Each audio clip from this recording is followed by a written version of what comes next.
You guys asked a few lowborn commoners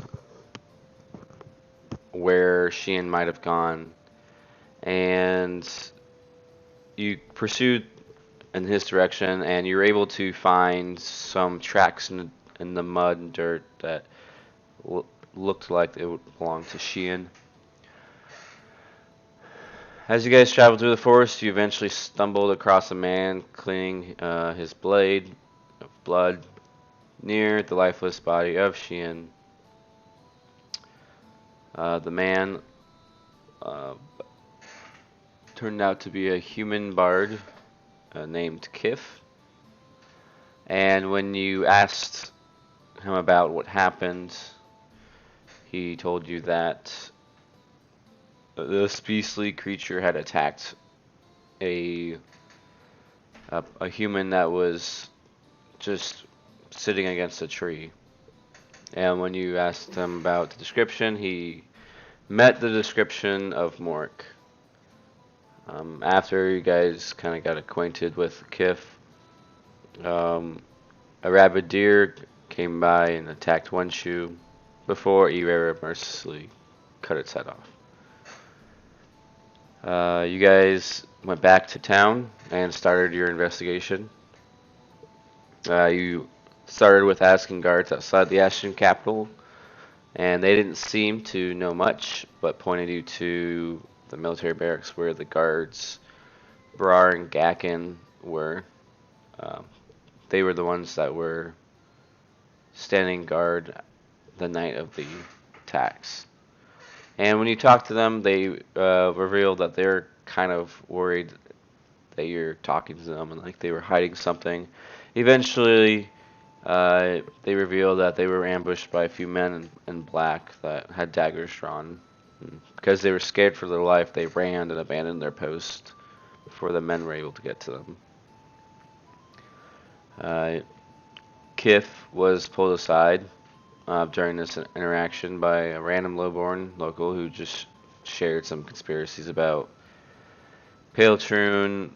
The Scalekeeper was going to build a bridge across the Sajaman wasteland for diplomatic and trade reasons, and that the other Scalekeepers benefited from it, but the previous keeper of the trade should not intend on ever going north, and that could have been a potential motive.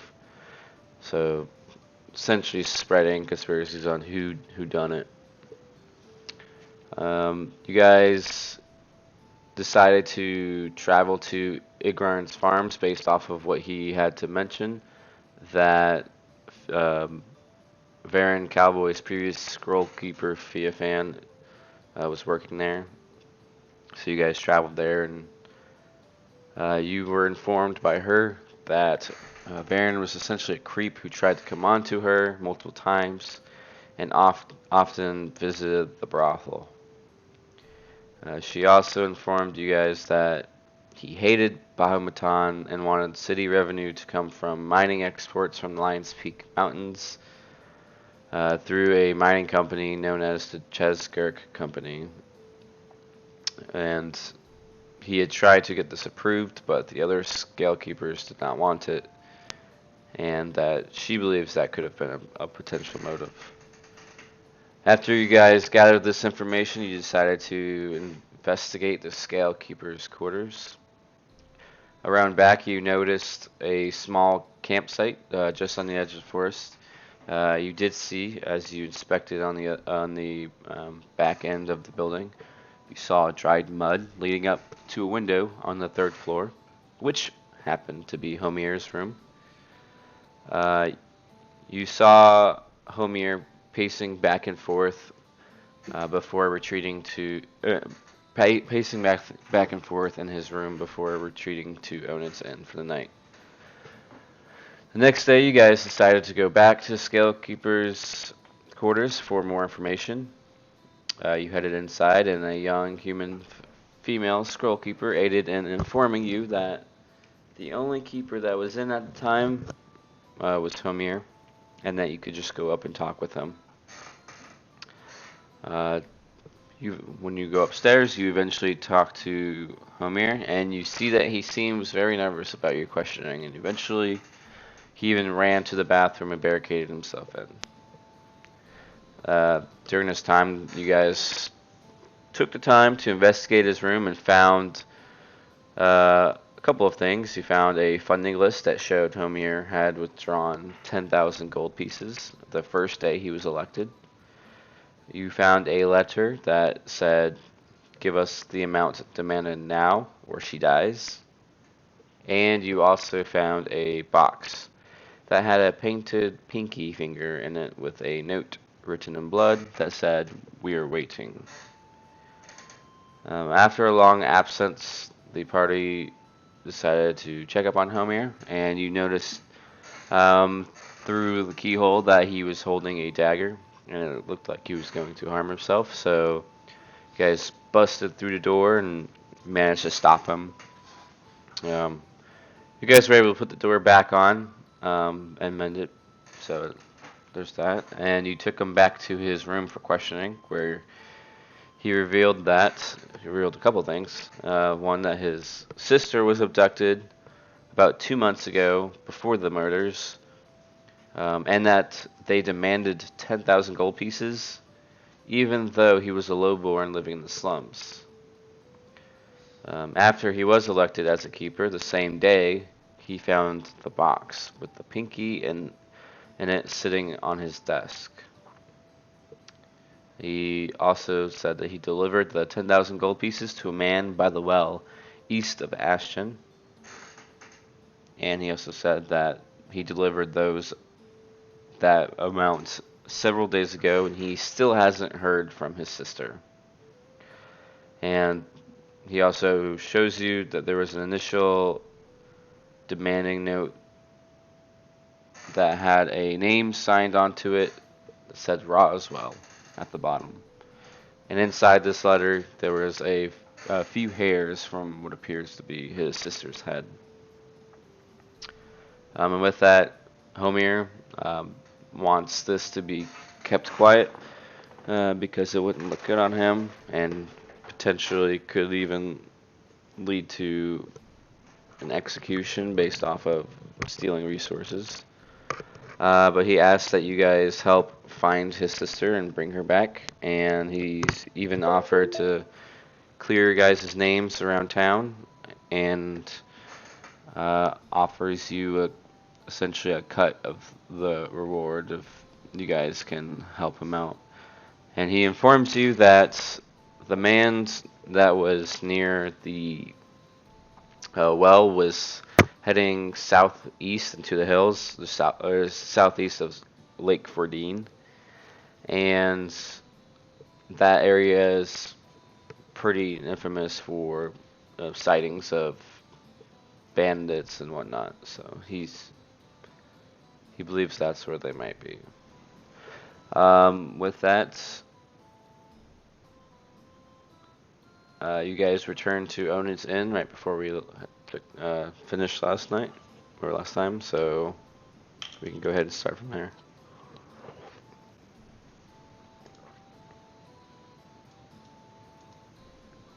You guys have any questions about what happened?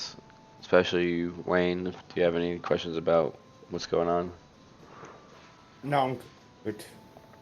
Okay. Cheers. Okay, so right now is it still like night or like in the morning?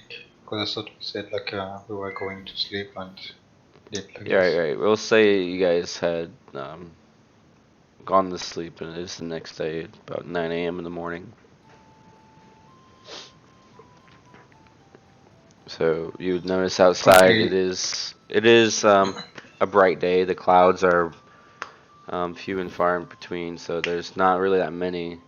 The wind is slight. There is a slight breeze, just um, very slight though, and it's hotter than the average from the days that you've been here so far. okay, so Era will like wake up a bit early from the other guys, and he will just like leave the inn by himself and go to the military barracks. Okay. and so there he will try to talk to Zanibark. Okay. You approach the military barracks, and a guard outside asks you about what you're doing. You essentially tell him that, and he informs you that he will go and see if Xanderbark is even inside. So he goes inside real quick, takes a few minutes, comes back out, and he says that Xanderbark will be out in a moment. A couple of moments pass by before you see the familiar um, Dragonborn with his. He's kind of in a half plate as he's not really dressed yet, but more or less getting ready. And he sees you and he says, "Oh, Ireba, how can I help you?" Hello, Commander. I'm just here like to give you a report and from the investigation that we have so far conducted, and I was maybe wondering if you could share like part of your investigation as well. Maybe it will help both of us. Well, for the nature of things, most of those details are private while we are currently investigating certain personnel. However, from what we've gathered, we do have a couple of their arrows, and we're able to know that these aren't just any normal assassins. They come from, based off of the markings, and one of our investigators has told us that they come from a thieves guild from Yazgash to the north, which means that they have traveled pretty far to kill these people. Okay, so yeah, so that means it was definitively a contract, not just a random attack. Yes, that is what we are getting out of it. Unless Alright. for some reason there might be another thieves guild that has migrated down to here into Asgore. That is the only signs that we have so far. Who actually hired this contract, we are not sure, and that is what we're currently still investigating. Okay, well, thank you for the information.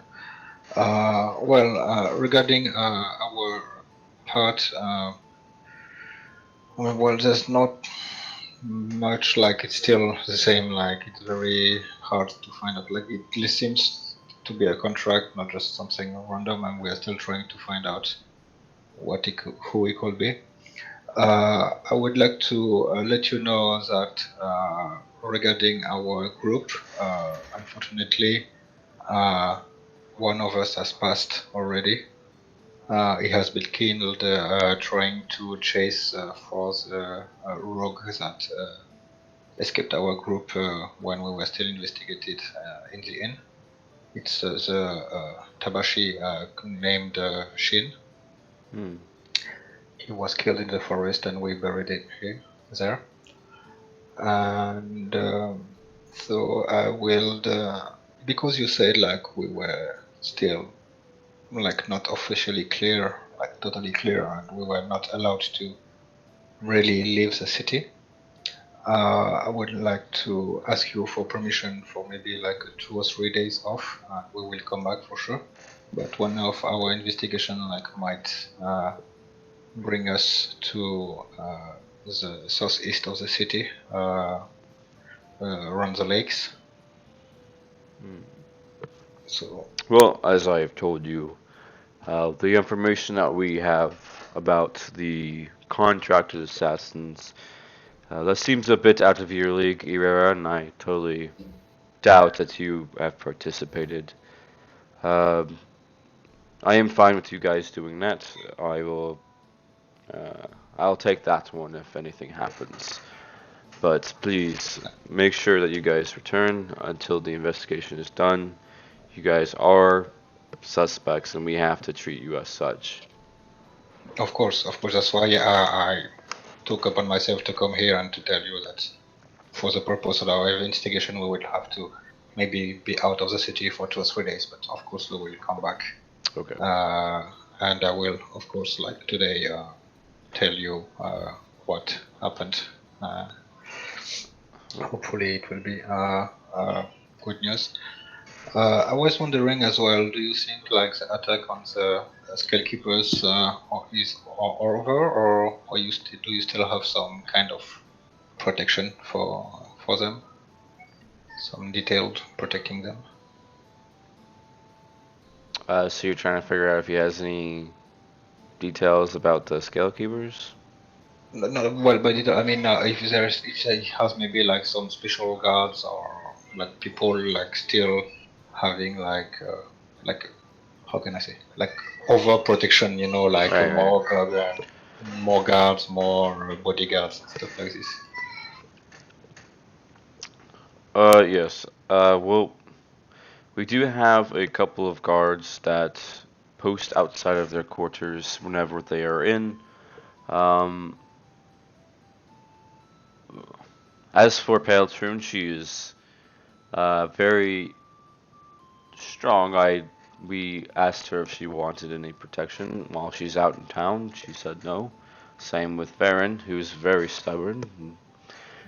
They they believe that this was something that was not targeted for them per se, but just to make a statement, and they doubt that in the broad daylight anything shall happen to them. We do follow closely anyways. We do have about 4 guards following within 20 feet of them at all times.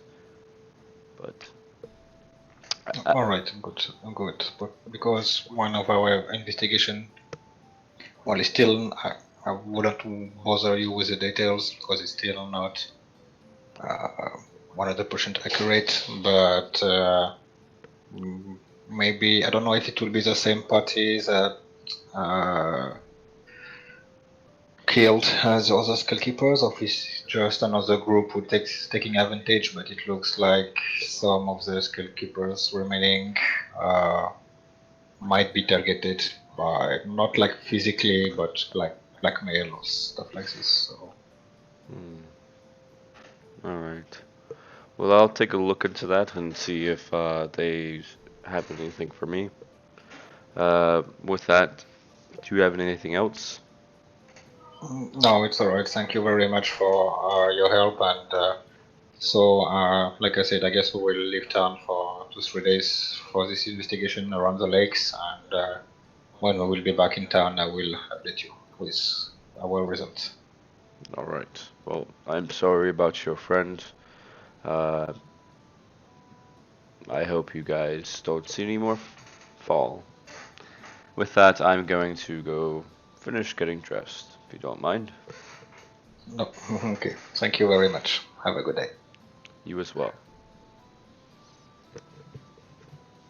And with that, Herrera will go back to the inn. Okay. All right.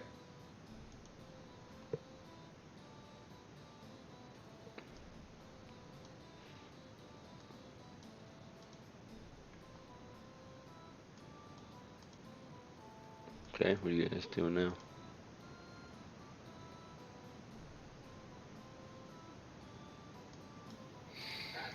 Yeah, when Herrera left, it was close to dawn, right? Yes. Okay, so yeah, by that point, Reardon probably would have already been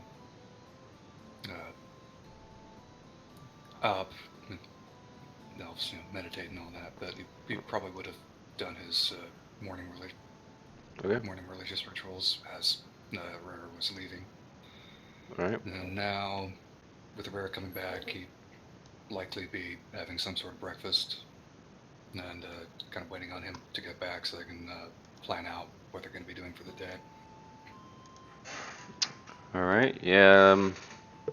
Onid would have fixed you guys some breakfast again, thanking you guys for being gracious with the gold, Brug especially. So yeah, he would have made you guys some nice smoked ham, eggs, um, white rice, things that you might want for breakfast by request.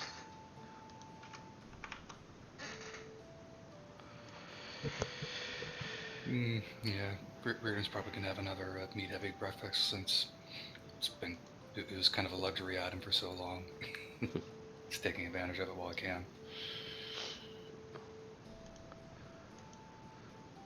All right. Cool. So you guys are done So, with your morning routine, or at least getting finished.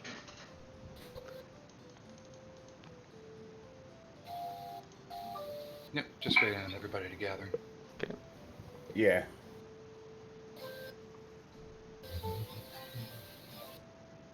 Okay. Do you guys have any plans for you guys are going to be doing today?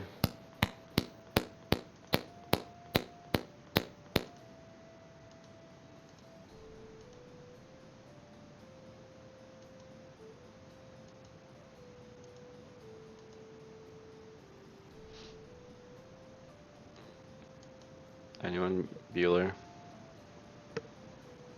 Bueller?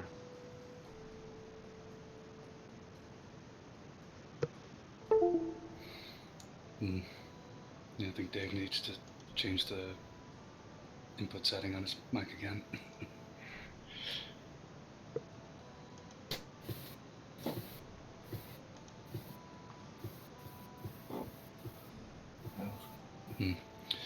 Okay.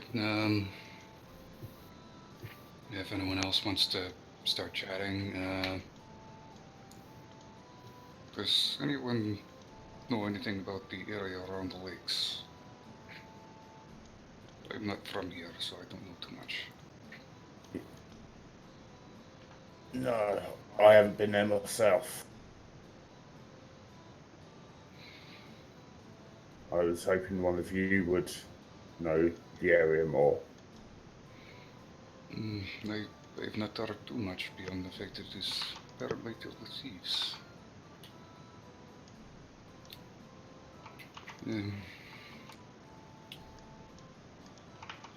Well, I'm from here, but I don't know much as well. I mean, I made some couple patrols around there. I mean, it's mostly fields and lakes, so not much. I guess for sure, like there might be, because there were some bandits sometimes, so there might be some camps in the forest, or some maybe caves or stuff. So I guess if we go there, we'll have to investigate a little bit. Onid, is there anything you might know about the area?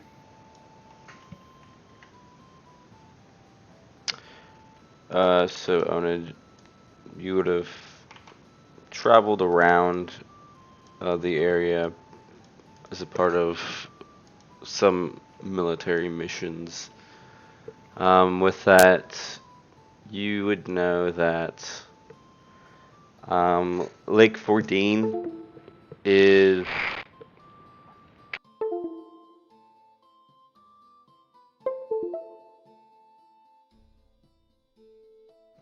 a second. Okay.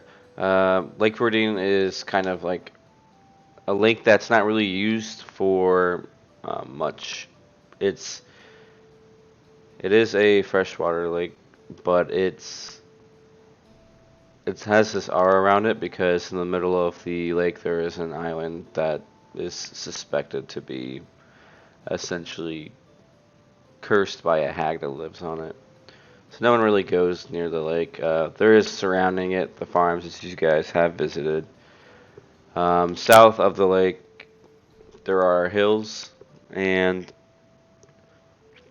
during your time you'd notice that bandits, thieves, caravans of just bad people usually hang out around there because it's a good stopping point for them to hide in. and you've dealt with certain cases around that area. To the east of the hills and east of the lake are the forest that no one really goes into. There's nothing on the other side, at least from what people know. Hunters like to go through and try to find meat, but mostly they use the forest to the west of Ashton for that. Besides that, you would have some idea of the towns surrounding, like Merriwick, some about Old Crest, Salamos Day, things like that. But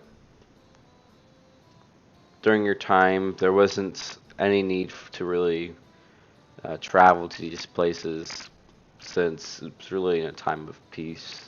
So you were mainly just around Ashton, but certain times you would have to explore outwards to, retrieve personnel who might have escaped, things like that. So you would know that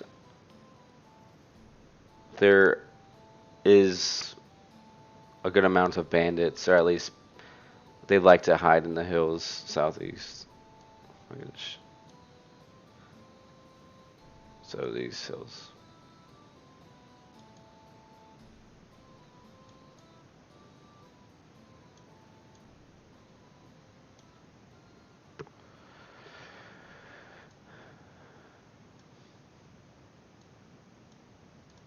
Okay.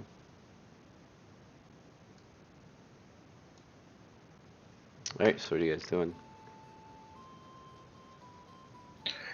So anyway, I guess we could start to head there. I don't think we have much more to do here, except if you have any other options in the city.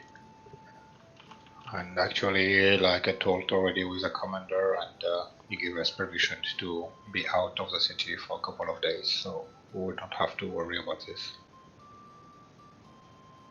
Yes, it would be best to get moving early, give us more time for travel.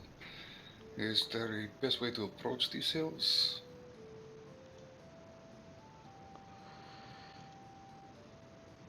I'm concerned about the roads being watched, but I'm not sure how easy the area is to traverse.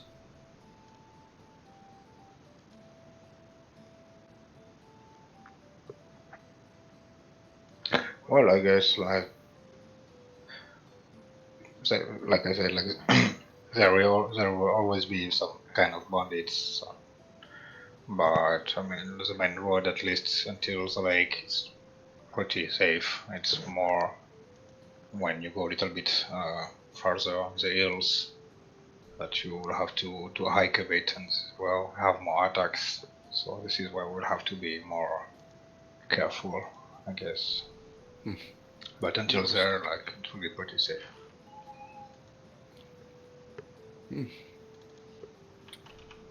Yeah, we should be able to get moving within the hour, I suppose. Alright. I have all what I need, so I'm ready when you are. Brad, do you want to shop for anything?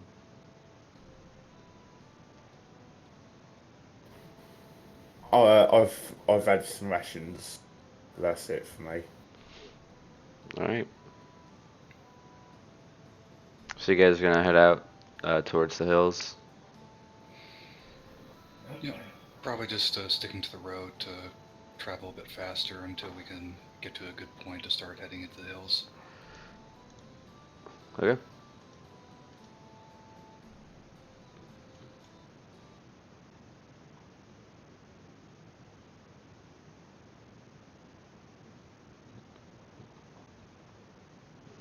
Alright, so you guys, how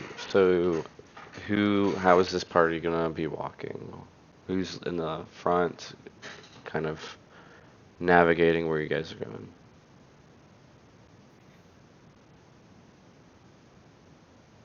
I don't know who has the best perception.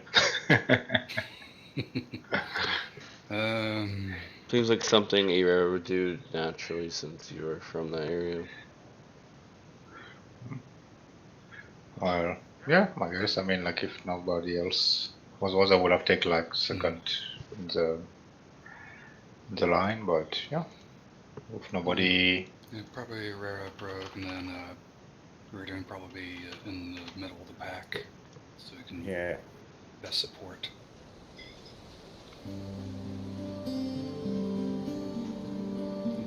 And then probably one shoe and give towards the back. Yeah.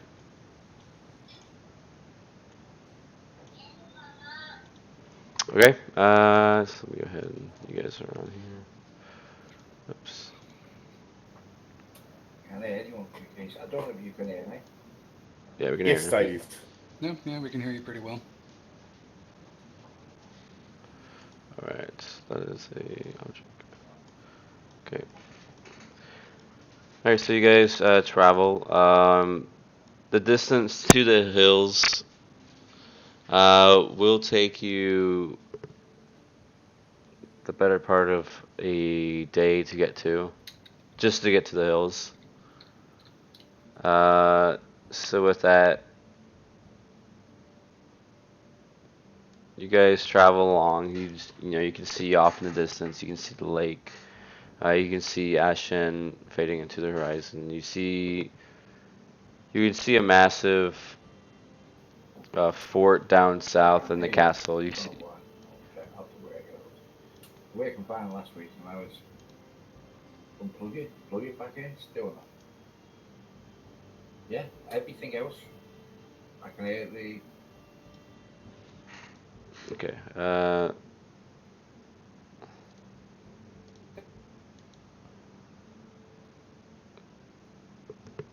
Okay, so you guys travel, and let's say, are you guys gonna make? So it was about, we'll say it's about 10 a.m. when you guys decided to head out. Um, with it being about a day's travel, um, are you guys going to make camp, or are you guys gonna just keep pushing?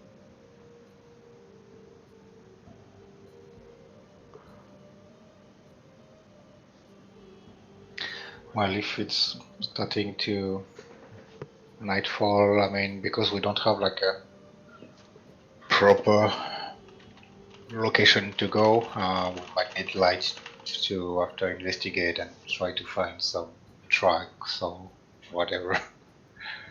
I don't know for you guys. So you're gonna try and find some tracks.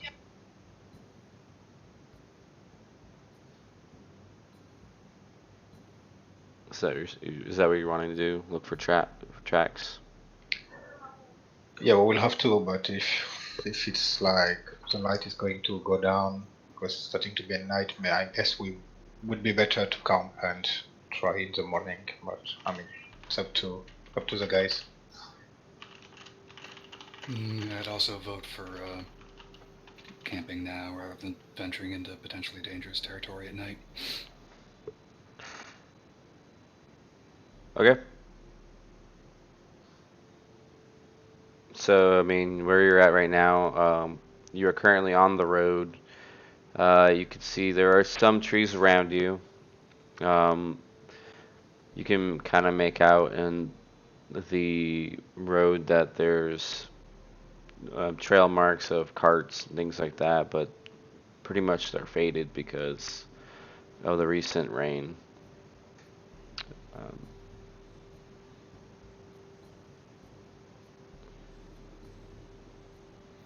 so how are you guys gonna do this? Yeah, you know, I don't know if you can hear me or I can hear you. Yes, can hear you.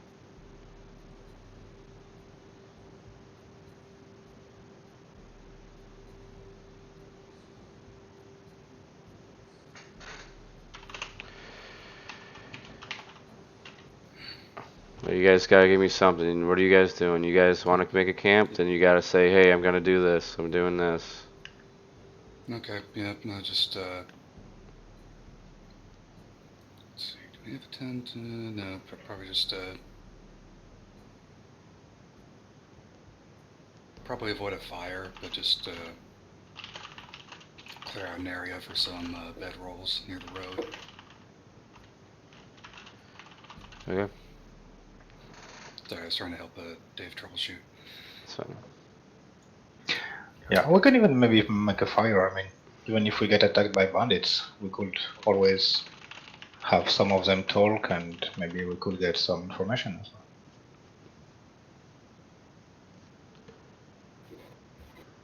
Hmm. Because like right now, the problem is like we don't have a proper location. So if we if we just go for trucks and stuff like this, might be difficult. And if we catch some bandits, maybe we can interrogate them. So the men with a fire. Could be like a lure. All right, we can do that. Just have to make sure we have a good watch. okay. Okay, we'll say you guys made a fire in an area that's a little off the road, just enough to where, you know, you're able to still kind of watch it. So with that, who is going to take the first watch? I'll take first watch. All right. All right, go ahead and roll for me a perception check. Natural. Ooh, nice. Nice. Nice. Okay. During your watch, you you're kind of sitting off to the side, just watching out towards the road. You can see the moon is shining moonlight along the road, and it's lighting up a good decent amount. It is a full moon out right now. You can see various woodland creatures, scurrying about at night, and you can kind of make out in the distance, not too close. It's probably just like an object that looks to be a cart. The cart does seem to be by itself. It doesn't seem like there's anything with it. It would be like south of where you're at, kind of on the road. That's about all you can see in terms of that. And that's about all you can see on your watch. Okay. Alright, who would have taken the next watch? Yeah, based on the Elven Transability, how many watches would Reardon be able to take without it affecting the long rest? Assuming an average about 2 hours per watch. Right. Yeah, so about 2 hours. Okay, so it's a standard watch. Yeah. Reardon would probably take the third watch. So if someone else wants to... Oh, I'll take second watch then. Okay. Alright. Ibera takes second watch. Go ahead and roll for me a perception check.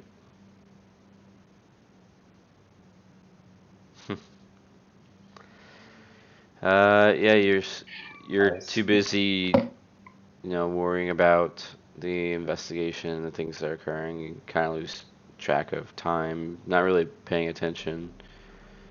Don't really see anything going on during your watch, and you make it through your watch with nothing happening.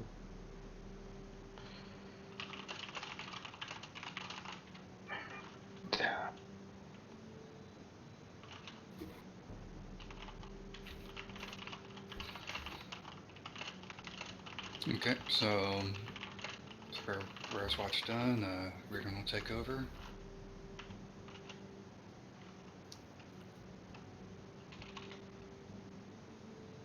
Okay, it's 16. Alright. So with this, the time would be about 4 or 5-ish in the morning. And it's it's still dark out, and with that you can kind of make out that there is um, something kind of lurking nearby in the forest trees. You're not really sure what it is. You can hear very faintly sometimes branches snapping, but you see there's a bunch of critters running around as well. Like just you can hear in the distance an owl hooting. You can see a couple of creatures like badgers running around. Um, but this noise seems particularly different. It doesn't seem repetitive.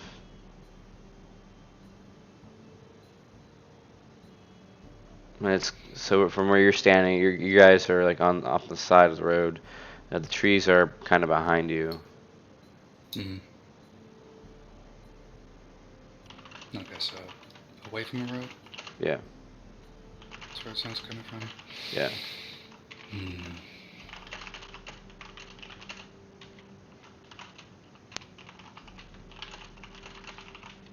Let's see, who to rouse?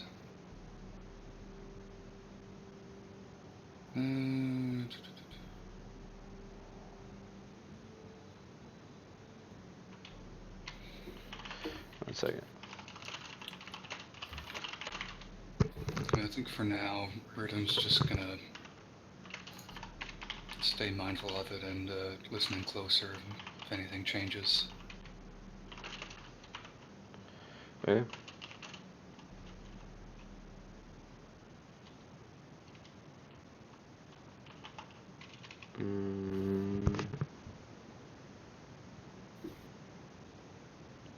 Can you said you can hear us, Dave? I wasn't speaking. I put it on. Yeah, let's make Okay. sure. Yeah, we're just verifying it's two-way now. So is it? Can you hear me now? Yep. Yes, mate. Yeah. I'll leave Perfect. it on for Perfect. so if I go quiet, it's because I forget to press.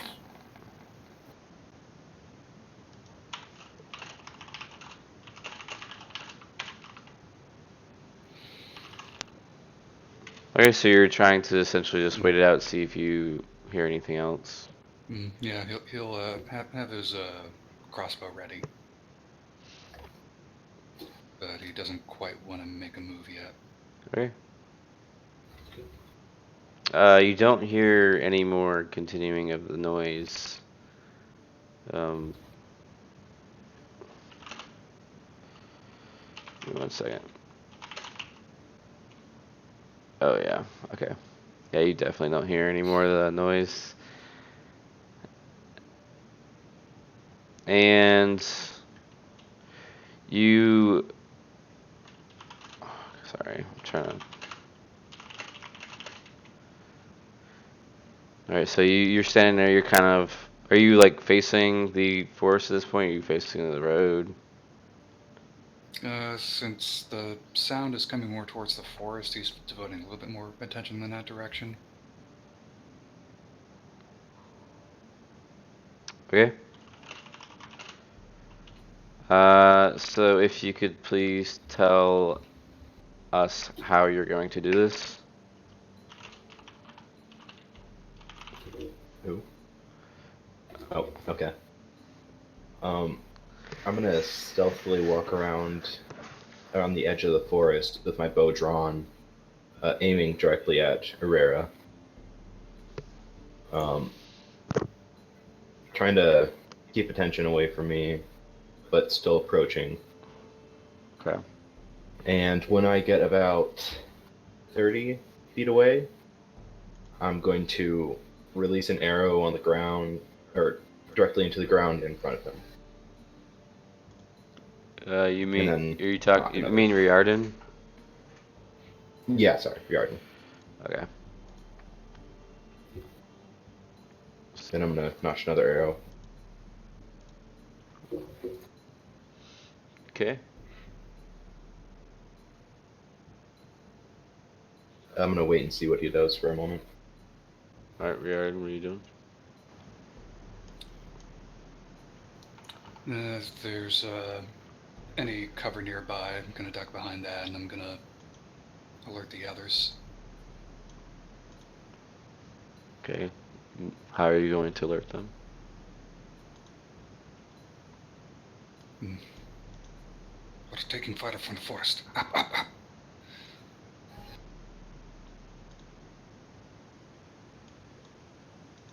Okay. You see the groggy personnel start to wake up. Burger, jump up, axe ready. Yeah, just sleeps with it in his hands. Just used to it by this point. Barbarian, I mean.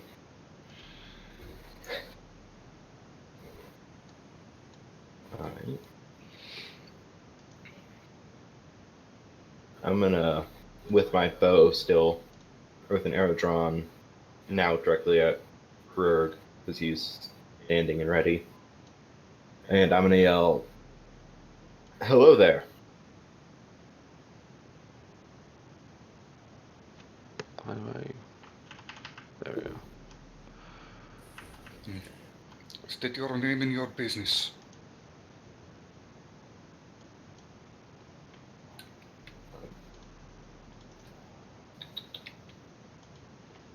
It is I, Morik. I'm here to talk. You have something to learn on the manners involved with negotiation.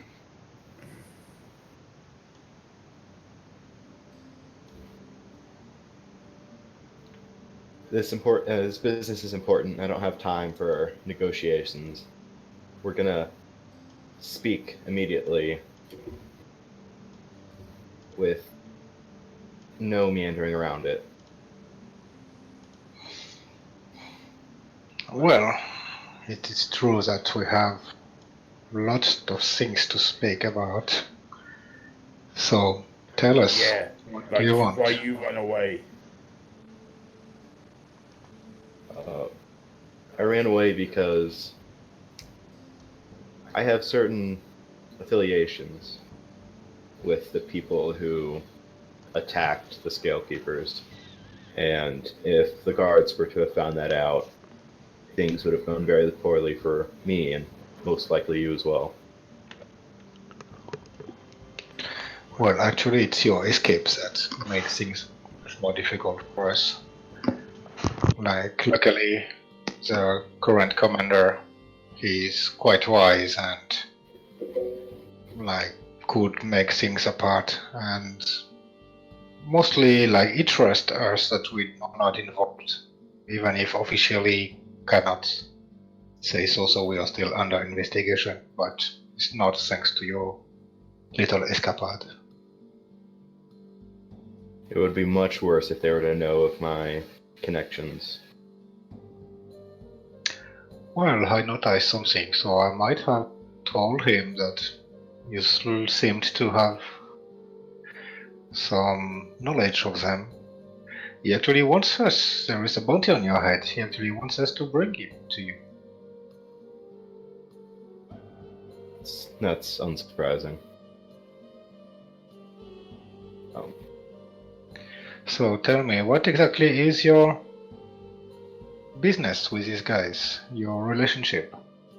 Because, I mean, I felt during the combat that you seemed to knew the guy. You pretty much tried to kill each other, so... Well, obviously, we are not friends of any sort. Sorry about that. He was an old acquaintance of mine, and although I have separated from them, he has recently attempted to get into contact with me for business. That was where I last saw him before the assassinations, but we go back quite a ways. Alright. And Do you mind giving us more information, like what's the name of this group, what's the name of the person? The man who was leading the assassination goes by Paul Ryan. He's an assassin, among the Yazgash Thieves Guild. And while I do not know the rest of the group, they are most likely acquaintances of his hired with him. Well, that seems to at least confirm what the commander told me about the Civ Guild. So yeah, he now knows that the contract was made by this guild, Civ Guild. Okay, so why showing up now? What do you want? I would like your assistance in taking down Ryan.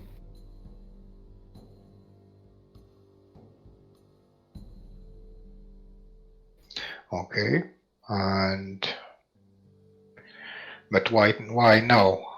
Why coming peacefully now when a couple of days before you just killed Shin?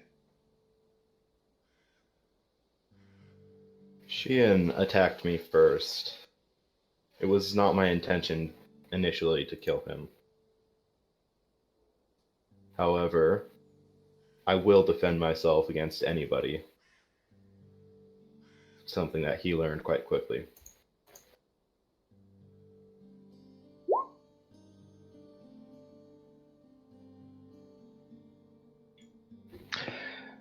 Well, and do you know where this person is right now?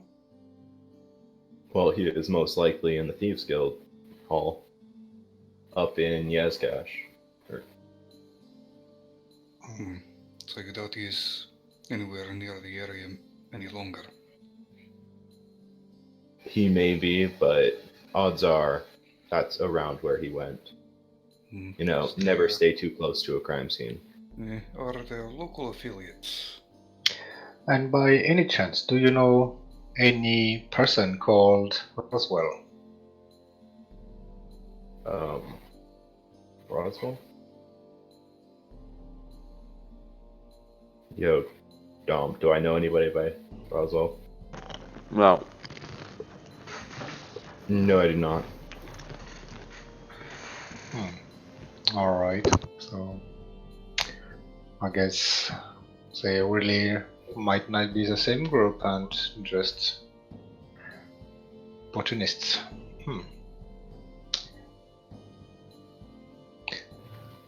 Anyway, I don't know for you guys. I mean, I don't mind that Rob join us, even if I will keep a look at him, because I would prefer that he will not just disappear again.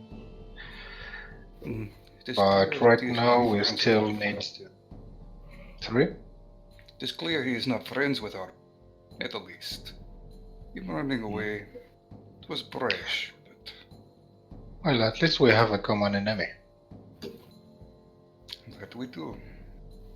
I still don't trust a human. I don't as well. Feeling I mean, he will have to prove himself. But anyway, before going attacking the Civ Guild, we still have the matter of finding the Horim's sister. Who? Homir's sister. Why do we need to find this sister of his? Well, Homir, why? Okay, because of the escapade you don't know, but Homir is now one of the newly appointed Skullkeeper, and his sister had been kidnapped, so we are trying to find her.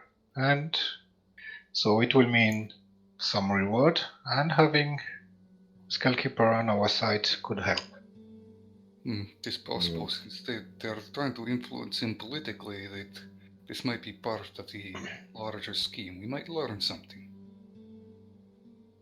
Yeah, true. Because it's doesn't seem to be like the same group, but I feel pretty weird that they kidnapped the sister like almost 2 months before he became a skullkeeper. Like he was a lowborn, there was no point. Like he will have not gained anything. But it's almost like they knew like he will become somebody of importance with access to lots of money. Yes. So It is they not might uncommon definitely for be. bandit groups to be in contact, so. The problem is like we just have a general indication that the person he gave the money to fled this area. We don't have anything else. Hmm.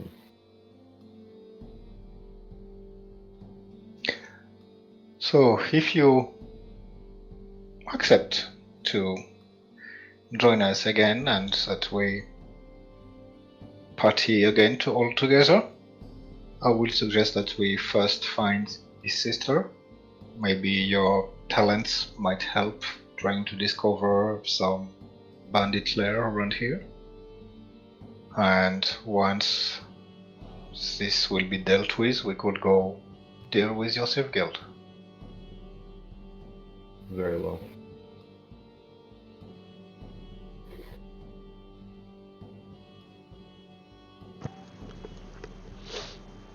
All right.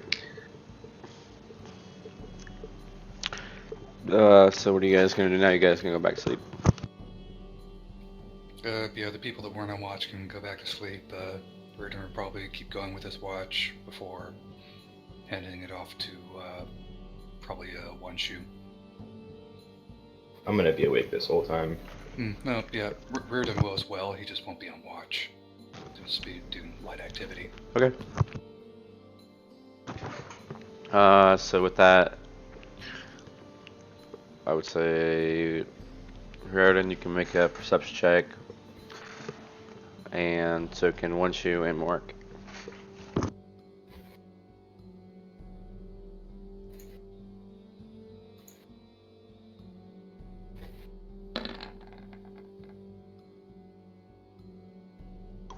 Okay.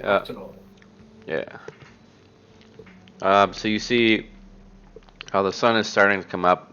You can see light is creeping over the horizon to the east, and really all you can make out is to the south, a little ways.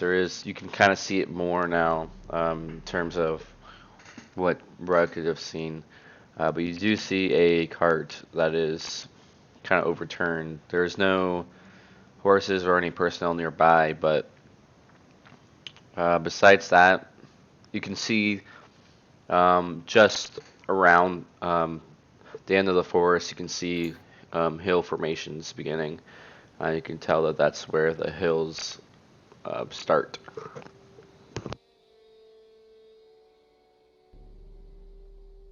Yeah, it'd probably be good to investigate the overturned cart. It might give some clues.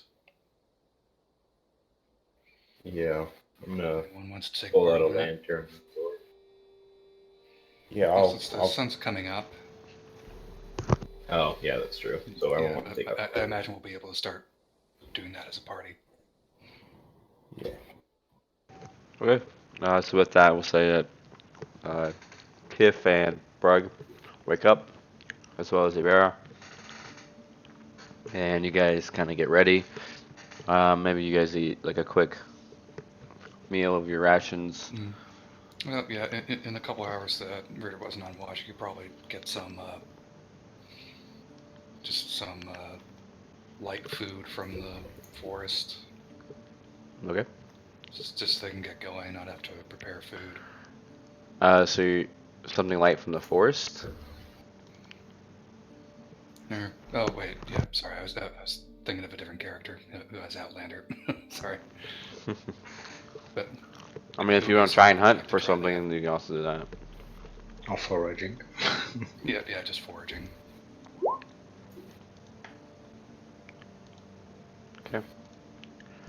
Yeah. So with that, you. Oh, so you're just trying to find like Some berries. berries essentially. Okay. Yeah, just something light to get them going for the morning, so they don't have to try to cook something. Okay. So I can just get moving. Oh yeah. I'll With just that, grab one of my rations.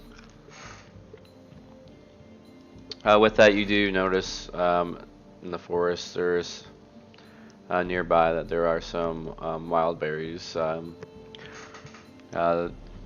You do see some elderberries that look like they're pretty edible.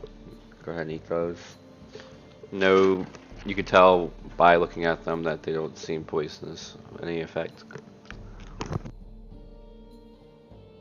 Okay, I'll grab a bunch, and if anybody wants some, they're open to it. Okay. Alright, and so you guys start heading towards the cart. Mm-hmm. Alright. Yep. Alright, so as you approach... I have my weapons drawn. There. As you approach this cart, you can see that it has a couple of what appears to be slash marks onto it. There's a couple of arrows sticking out on the sides. So it's on its side, so you can kind of see the arrows are sticking out from where the wheels are. Besides that, you can notice some fabrics on the ground. Looks like to be the tarp that was used to hide whatever was on the cart. Besides that, say again? Is there anything particular about the arrows, the type of heads they're using, the color of the feathers, or anything like that?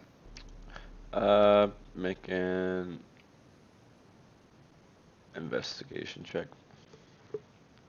Or This will go well.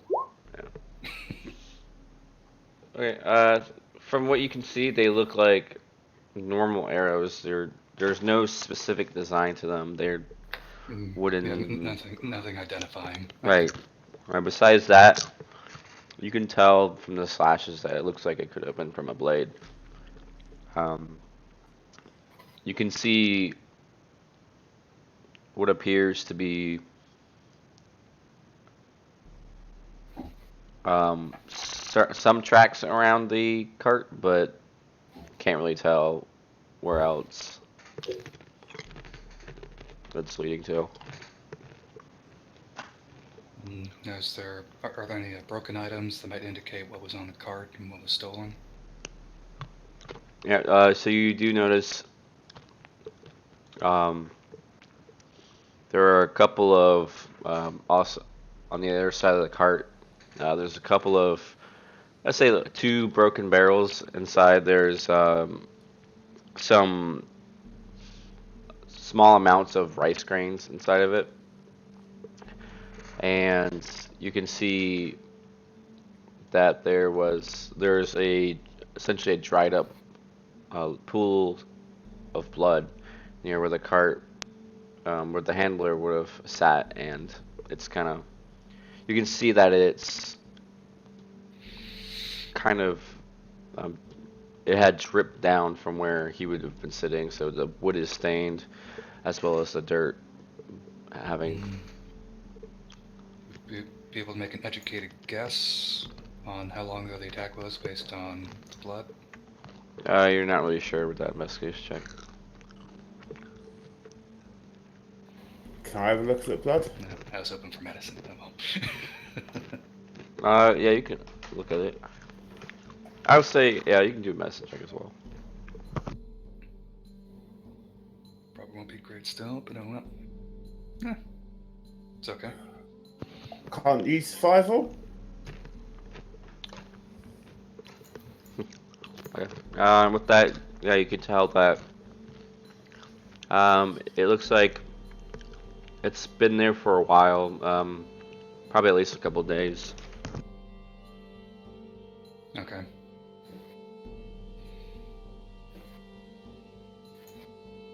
Are there any footprints around? Make an investigation check. Or a survival check. I'll do survival on that then.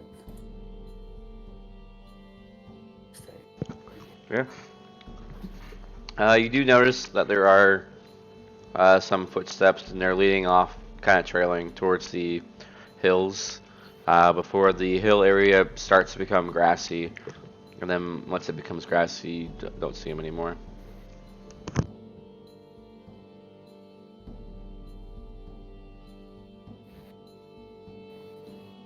Then I'll continue the way they're headed when I last saw them. Just constantly watching the hills above me.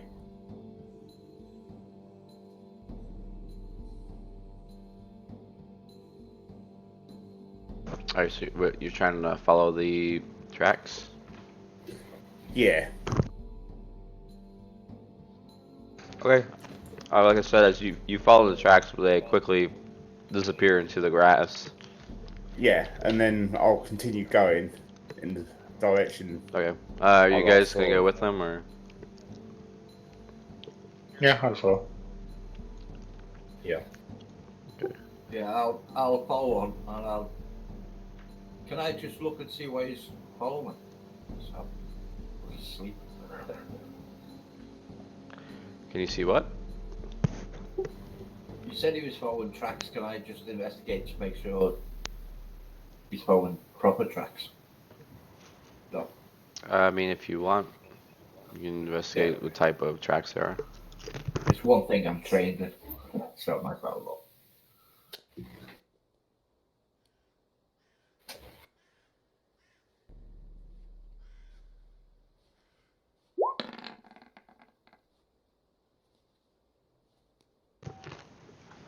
I mean, you can see that they look like um, tracks that might have been for a cart or for footprints of humanoid.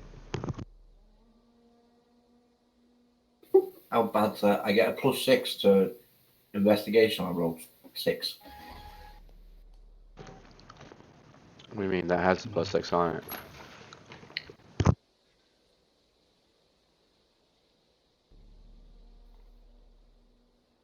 He knows. He just thinks it's funny. Right. So you guys are gonna follow Brog into the hills. Yep. Okay. I'll have everyone make a perception check. We'll say where it's at. You guys will have traveled through the hills for about 3 or 4 hours before noticing any changes in the hills. Really, it is just a hilly area, a couple of trees every once in a while.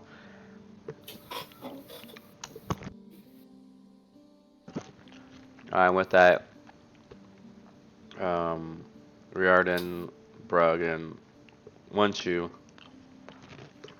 you guys can see off in the distance up ahead and to the right. You can see a couple of bandits, they look like. They're currently walking in a group of 4, and you can see that they're like walking towards something before they go down a hill and you lose sight of them.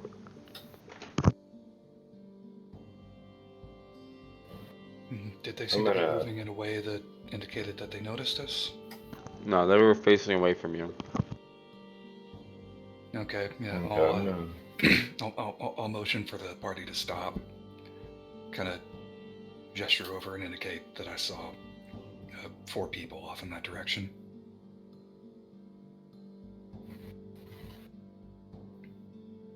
Oh, so it wasn't just me then. Oh, that's good. Well, do you think we should follow?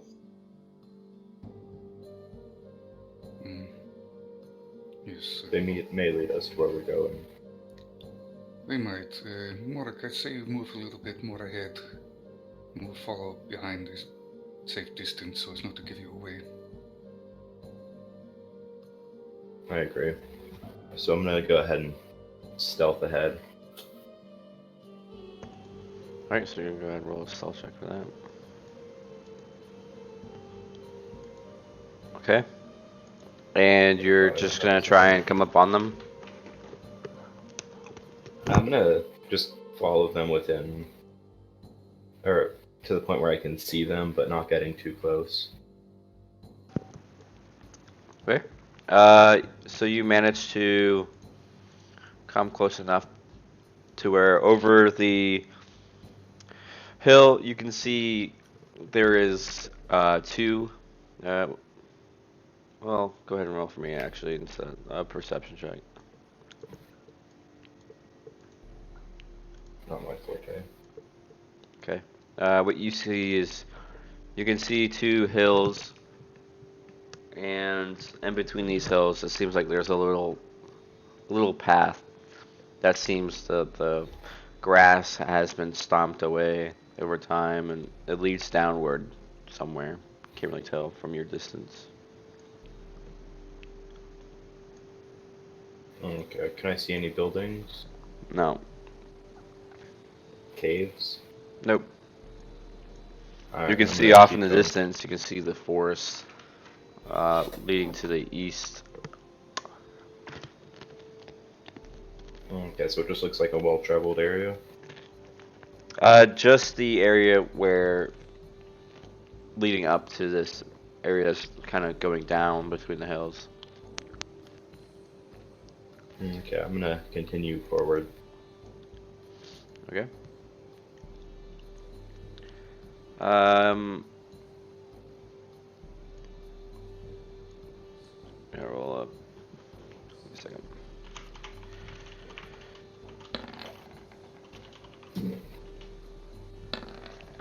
Okay. So you come up to this area, kind of using the overgrown grassy areas to kind of keep your appearance hidden. And you notice from where you're standing, you can see that the two hills kind of end before there is a amount of land that seems to caved in a little. You can see it kind of looks like it's forming a gorge almost. The pathway is protected by two rocky walls leading downwards.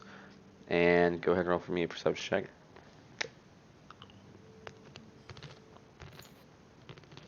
Oh my gosh. Alright. From where you stand, you don't really notice anything else besides that. You just notice that's. Can I still see the bandits? No, they're gone. Alright, I'm gonna go back towards the party. Okay. Alright, and did it look like it was like an entrance of some sorts? Yeah, like it was. Okay. Here I can show you real quick without giving it away. Just give me 1 second.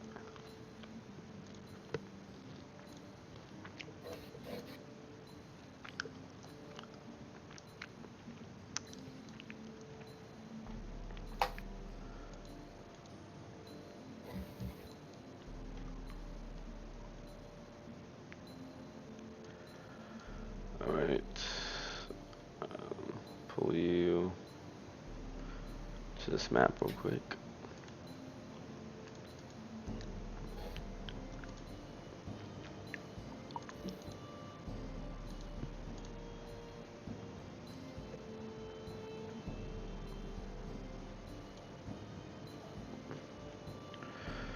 What? No, that's not what I want to do. There we go.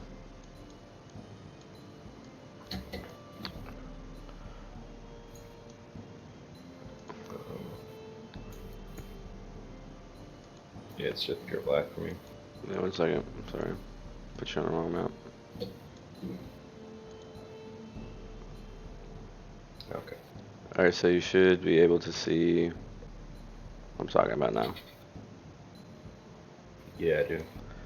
So that's Alright, really all you can make out. And we'll say from where you're standing, you would have been like further back Not even like in this area, like in the grassy part still leading up to it.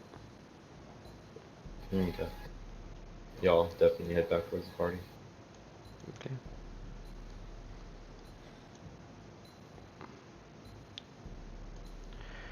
Okay. Okay. You make it back and So, no one seems to have noticed.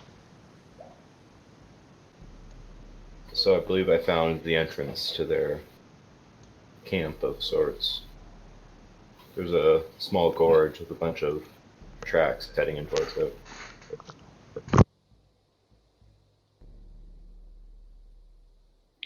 All right. Is there any, like, can we just go in normally? Do we have to be stealthy? Like, is there? I didn't see any guards, so we should be able to just go in. All right. Well, just lead the way. I will follow. Yeah, I would be careful for traps, though. Alright, so you guys are gonna head there? Yeah. Yes. Yeah. Okay, so you all start approaching this area that Mork was just in. Let me go ahead and move you guys there.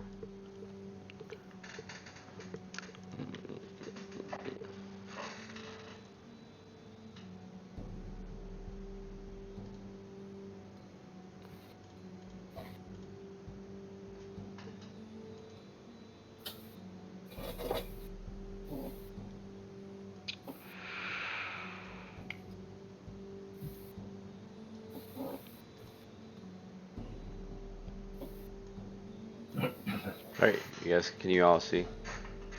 Yep. Yep. Let me make sure. God dang it, I keep pressing the wrong button. Let me put this down as well, because you guys should be able to.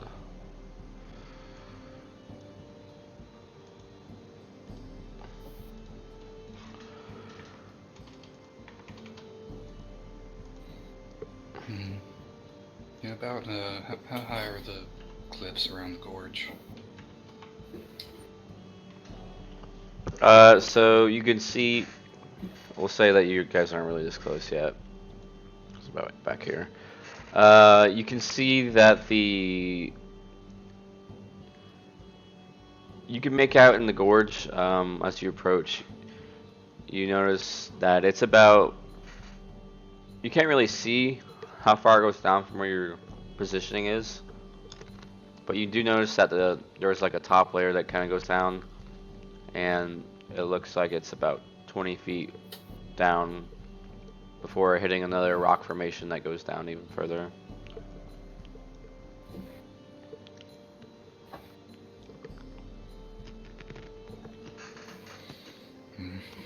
You guys can make. Or do we go along the rim? I will say you guys can make out several small puffs of smoke kind of rising from within.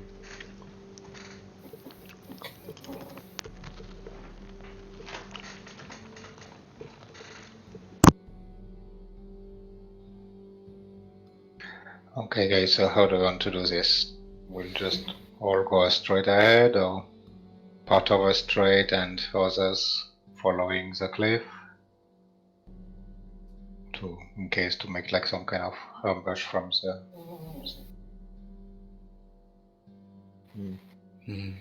Can I see any mice or rats or something in the area so I can ask them what's ahead? Make a perception check.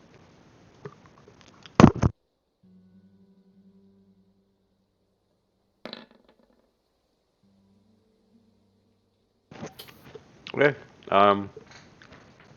You do notice, right around over here, there is a rabbit that seems to be hopping around. In that case, I slowly go towards it, making noises of the rabbit so the rabbit knows I'm friendly, and I basically ask it in rabbit with noises. what is a head, basically?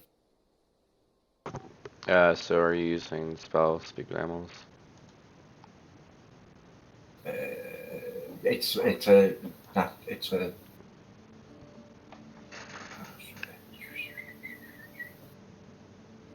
what's that?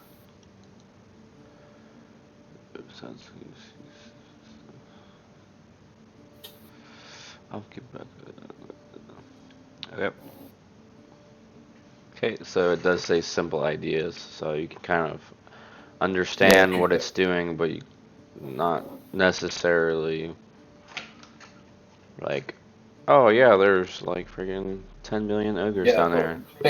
Basically, I'm saying, looking round at us and saying more, and then finding out if it says like more or whatever.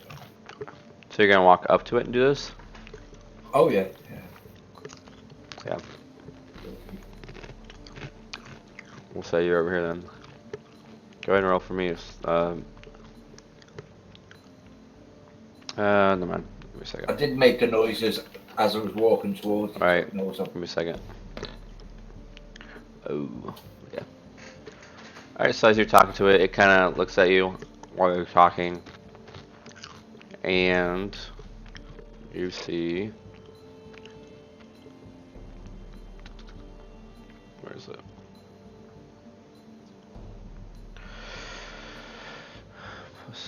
Okay.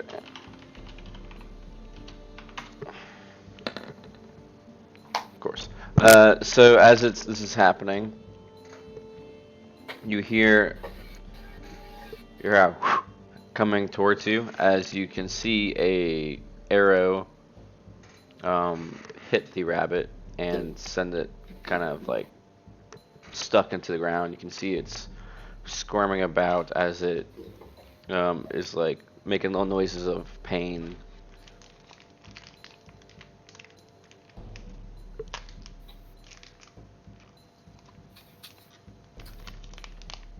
So that's all you see. I mean, you see it just sitting there right now. It's just dying as it was shot with an arrow. Okay. What are you doing? I go. I go and try and make it comfortable.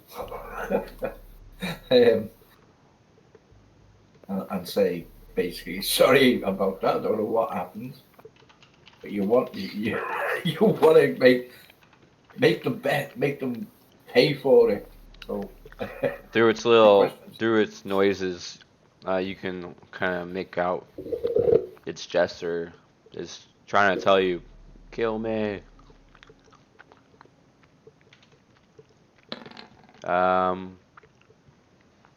What's your AC?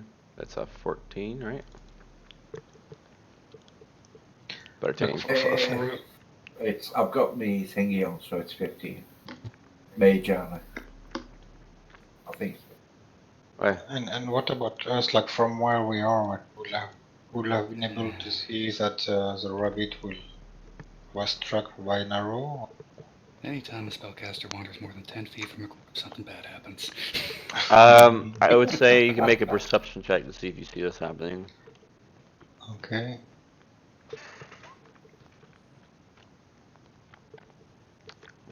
Okay, where you're at, where he's at, it's kind of elevating at that point, so he's a little bit higher.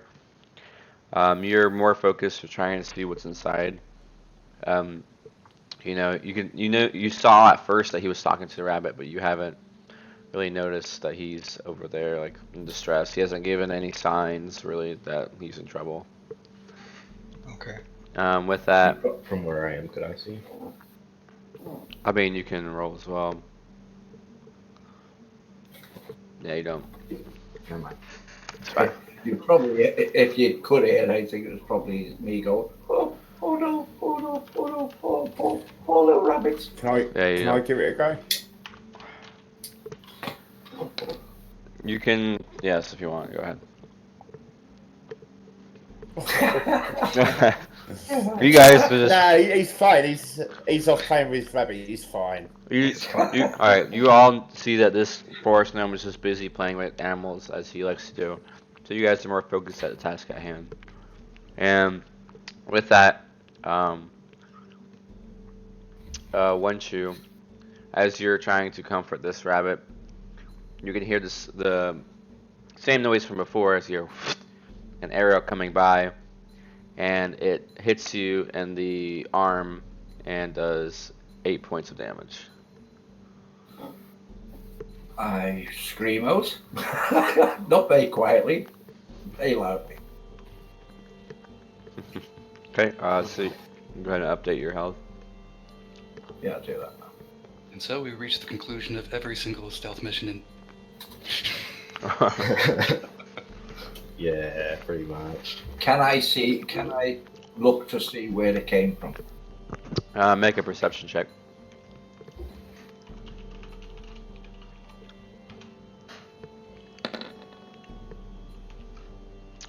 So that'll be a no. Yeah, you don't know you don't know where it's coming from. You can tell by the fact that the arrow is sticking out of you. It probably came from the direction your arm was in. Okay, well, with the rabbit, I will head.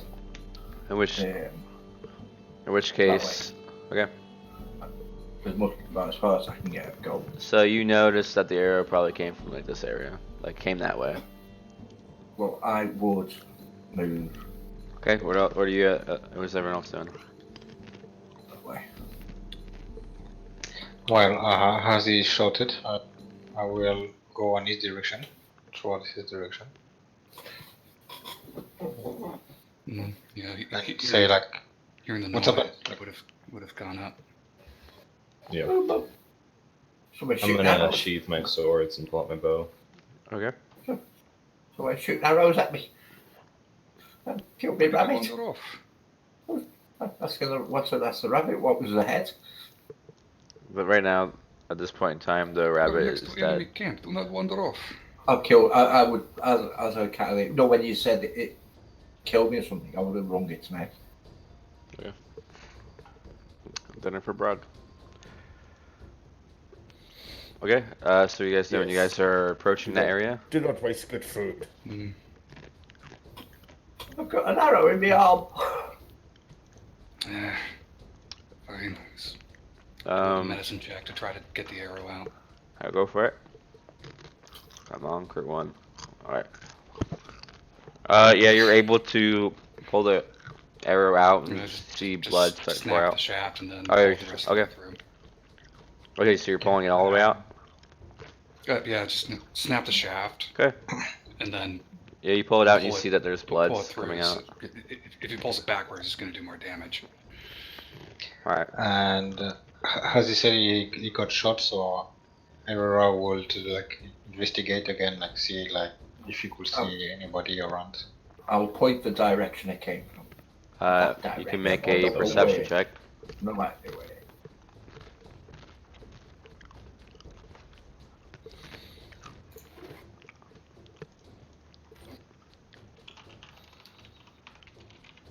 Alright, let me do this. Okay, you can make out. Let me go ahead and move the shape now. If I can, there we go.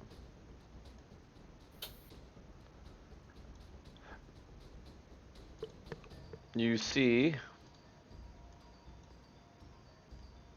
in the like higher grasses towards the edge of the cliffs, you see someone's standing, like in the grass, wielding a bow, and he's gonna go ahead and fire another one off. That's Rara, since you're closest now, and he goes to shoot it, but this time, from the distance, it's too far. It kind of lands a little bit closer towards him. That's about right here.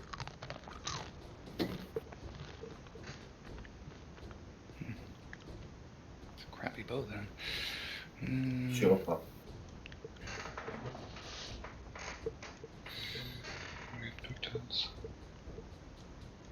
He just didn't roll well. Alright, are you guys gonna try to approach him, or you want to go right in combat? Oh. Killed me rabbit. Alright, right. It's not friendly. And Alright, roll. we're not a charismatic bunch. Yep. So. Ooh, a nat 20 when he killed me rabbit. Okay, clicked on the.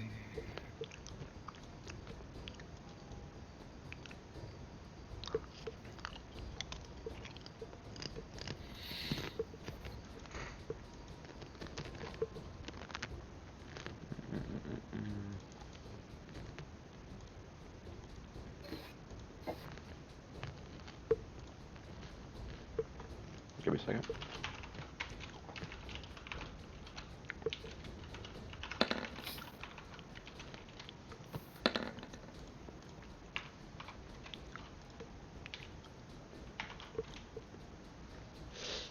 Okay, just send that. Alright, first up we have Morik. Okay. So I'm gonna run over here.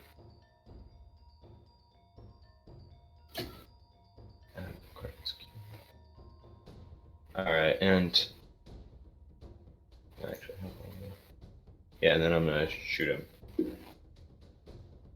Alright, go for it. Oh, it's not good. That's gonna miss.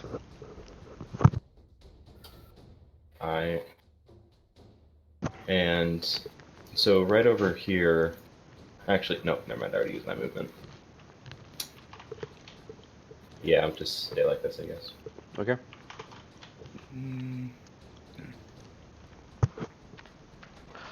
Alright, next up we have One Shoe. Nice. How far away is he? I mean, he's that distance away. Oh. Point down, flicking 3 magic missiles, which automatically hit.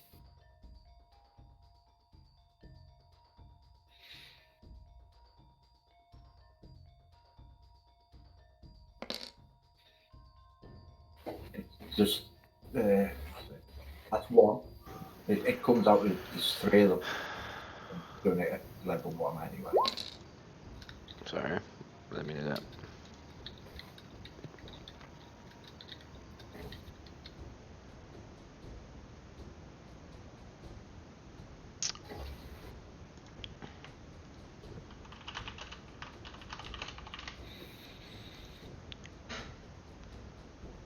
It's fine. Okay. Well, do it again.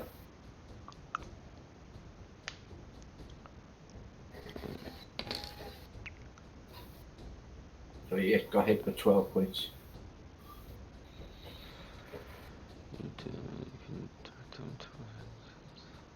Okay, I'm just verifying that you don't have to roll for them.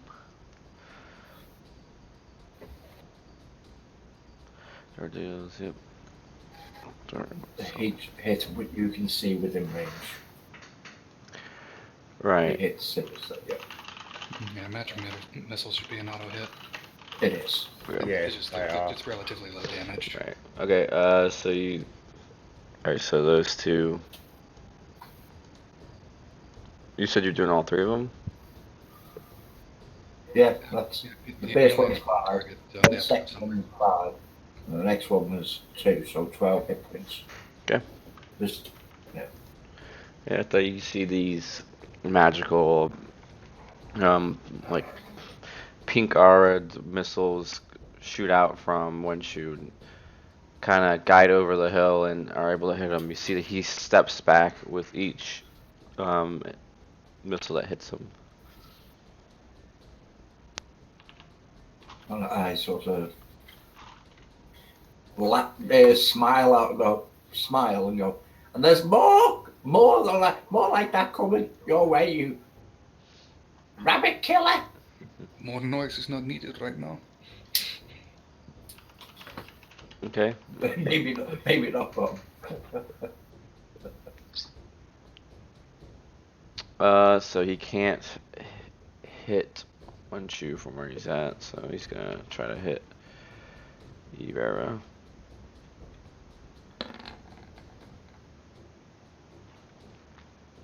Okay. Does a no, it's not a hit. An 8. So he's gonna miss. And with that, he's going to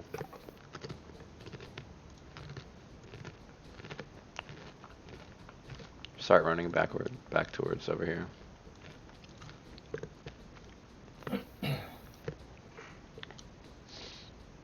Alright, next up we have Ivera. Okay, so let's see. Jumping. Lunge.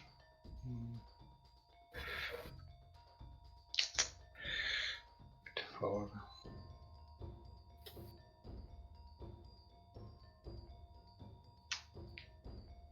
This one. Okay, well, I will.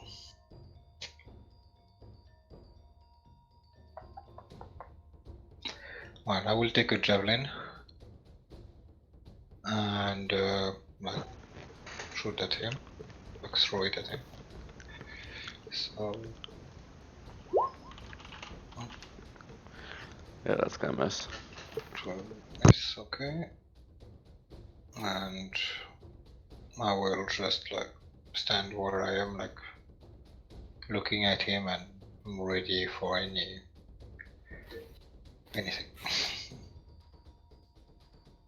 Okay. Next up, let me see real quick. Alright, let me do this over here. That's me. It's not you. Oh. Oh. Oh. Oh, hidden guy. With that, Call for friends.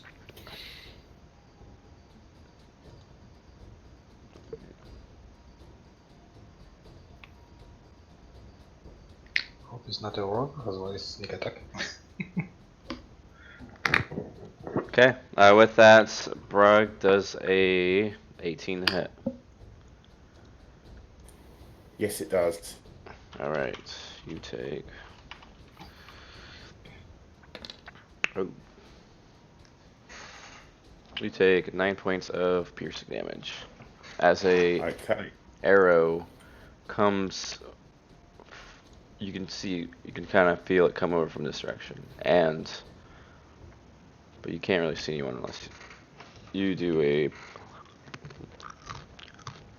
Let me see. Let me do his roll actually. See what would have been. Okay, so if you want to try and see him, you have to. I'd say the only people that can see him right now are.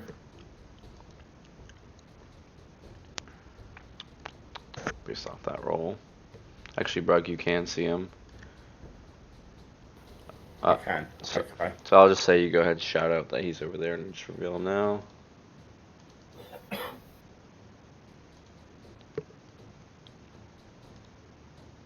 So he's this guy.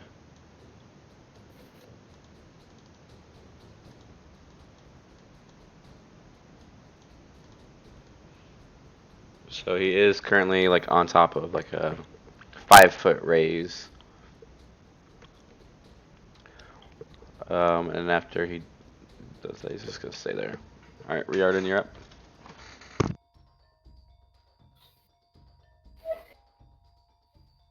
Yeah, I noticed the guy over there, but I still want to take out this guy if I can, so I'm going to move forward about 10 feet, so I'm not at disadvantage.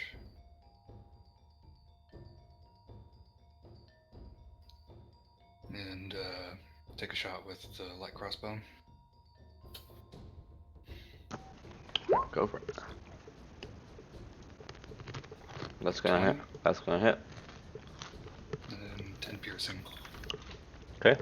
As you see him running back towards the end of the other side of the cliff, you shoot him with your crossbow and you see it kind of pierce him um, in his leg, and he kind of falls to his knees real quick and gets back up before it looks like he's about to start walking again. This time, he is slowed, so he's kind of pulling his leg to move now. Okay. All right, next up we have Brug. Alright, I'm going to move 30 foot down to there.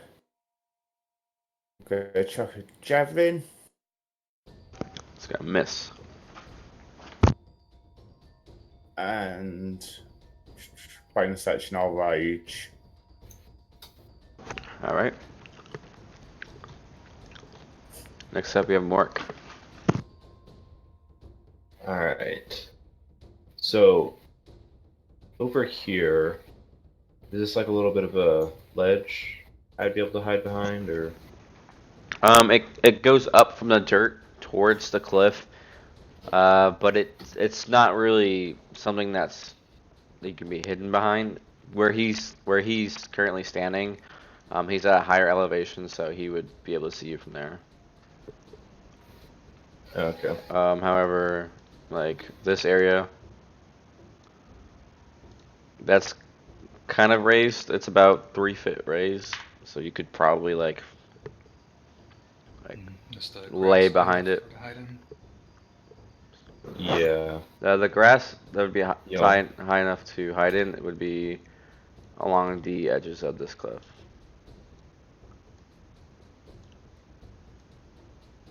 Yeah, I'll just run over here. Hide. Okay. So. Not my bad. Okay. And with that, he still has sight on you. Alright, well, either way, I'm gonna sit up and fire. And I totally did that backwards, but whatever.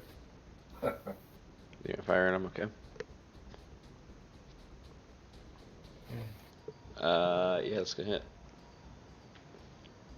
Okay, so he looks back. He looks back towards you. He's got his bow in his hand as he's like limping forward with his right leg raised as he's like trying to not step on it.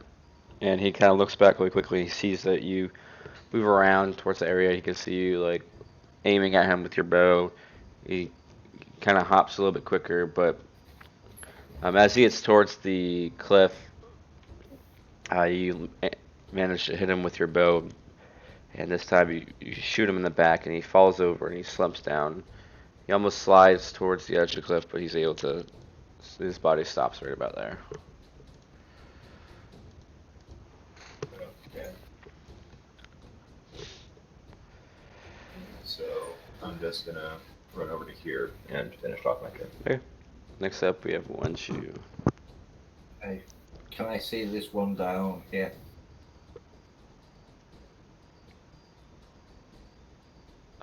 Well, yeah, we're gonna say that Brug just like called it out. Okay. Yeah.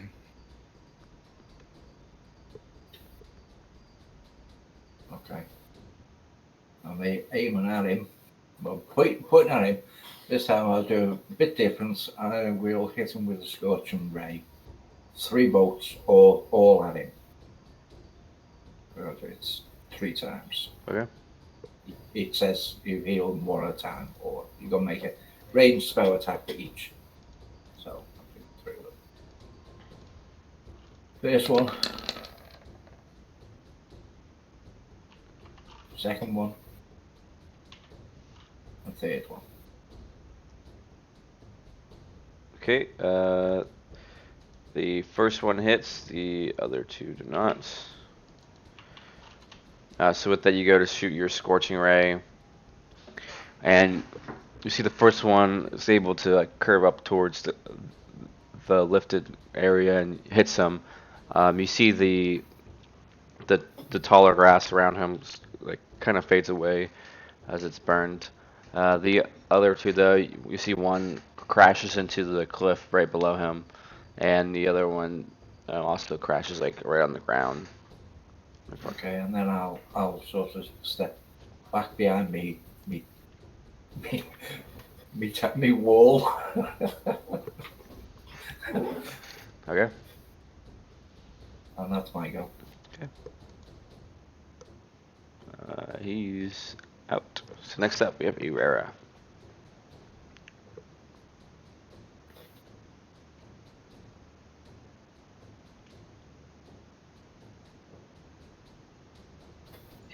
Yeah, so in order to, let's see, 10 feet, 5 feet, go 5 feet, yeah. So I will just move a little bit, like 5 feet here, and I will just stay in place, like shield up, fixing the archer, and ready Okay, so if he taking shoots the anything. dodge stance. Sorry? Are you taking the dodge stance? Basically? No, there's no, just for flavor, just like for protection, like I will use my reaction if it's shoot at any of you. So you will get disadvantage. Okay. And that will be my turn. Okay. Next up is the archer.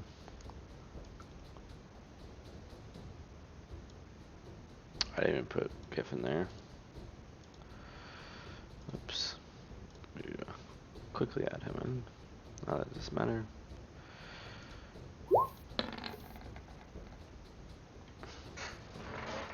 Alright, he is going to, seeing this half orc come near him, he's going to try and shoot you once more.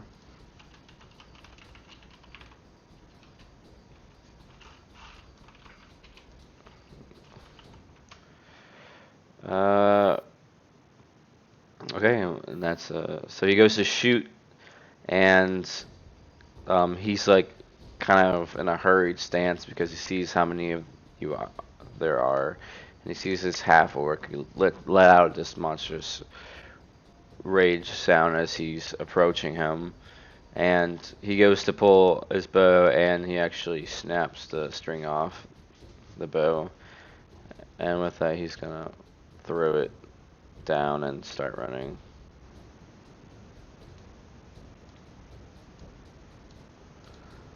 That's gonna be his turn. He's gonna start screaming, "Help!"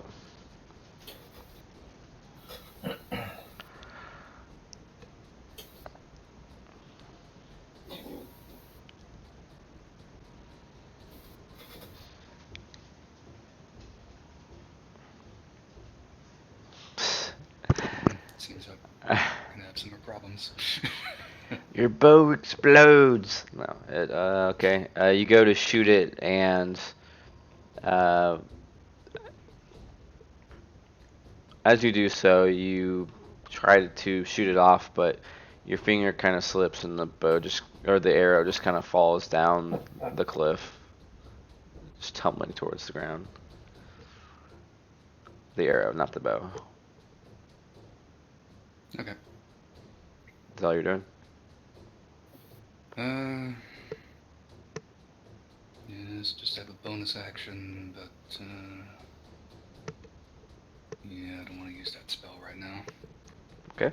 Next up, we have Brog. I'm just gonna dash here. Okay.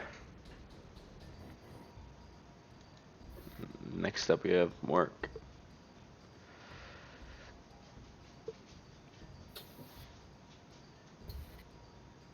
Okay.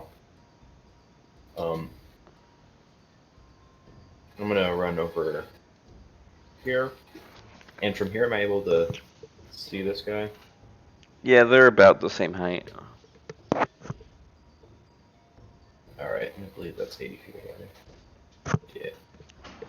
Alright, then I'll just go ahead and shoot him. Go for it. That's gonna hit. Yeah, full damage. Alright. So Riordan, you you try to shoot this arrow out, but it just kind of flumps down to the ground in front of you and topples down. You look over and you see Morak with his amazing precision is able to shoot it across the overlook to the other side and is able to actually hit the mark. You see this guy get hit in his side. He kind of flinches over and looks at you, Mark, as he continues to run. Okay.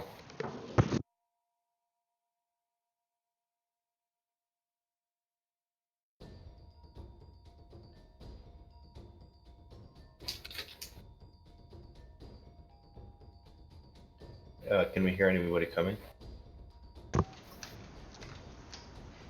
You can make a perception check. Alright.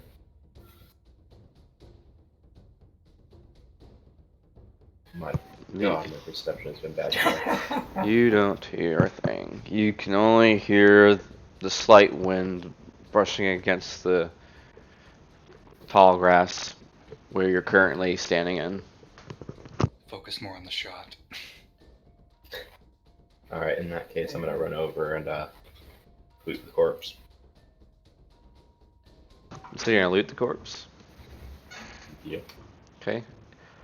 On him, you do see he does have a short bow as well. He also has on him a where is it? He does have a short sword. He has about 12 gold pieces, and that's about all he really has on him. What kind of armor is he wearing?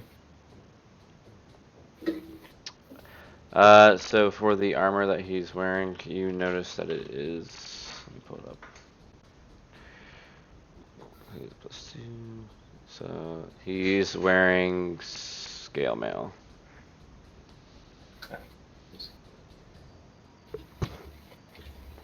Okay, that'll be turn. So next up, we have Wenshu.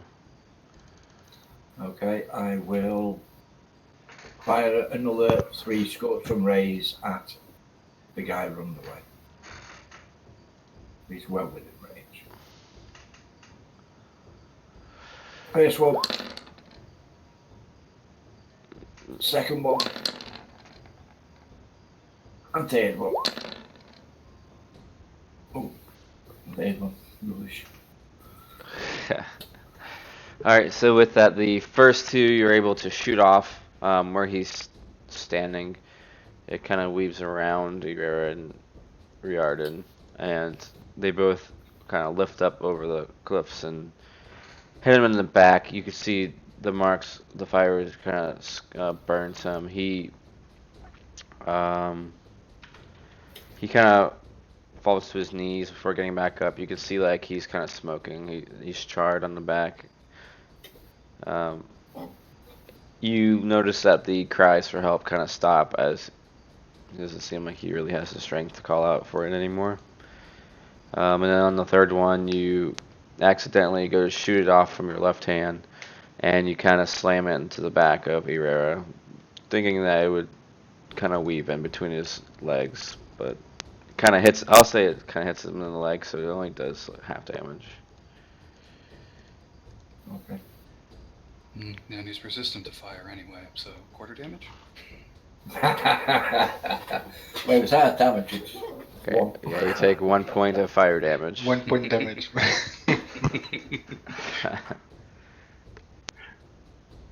And I will stay where I am. Okay. All right. Won't be using Next that up, you have again. Sure. you have Herrera.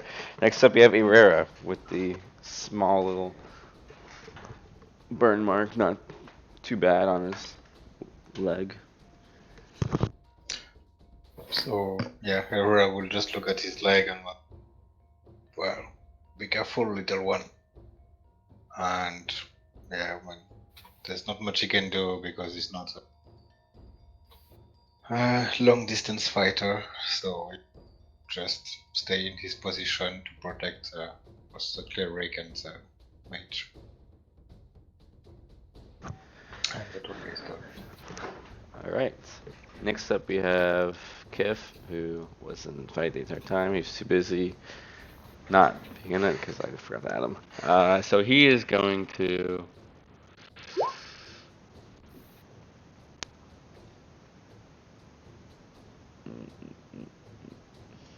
Let's see the distance on this one.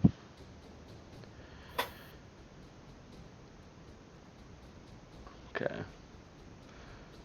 Alright. This is...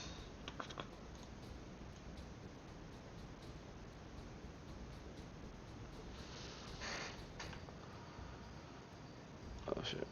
Let's just do this. Make my life easier. Okay, so he's going to move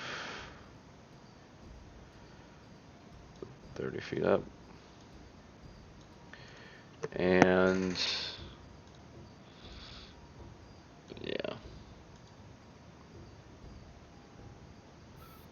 So you can see the target from where he's at, just barely, but he's able to still see him.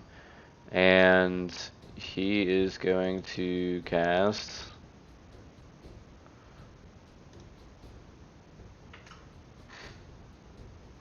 Hold Person. And so the target must succeed on a wisdom saving throw, be paralyzed for the duration. So let me go ahead and roll for that. 220. His wisdom is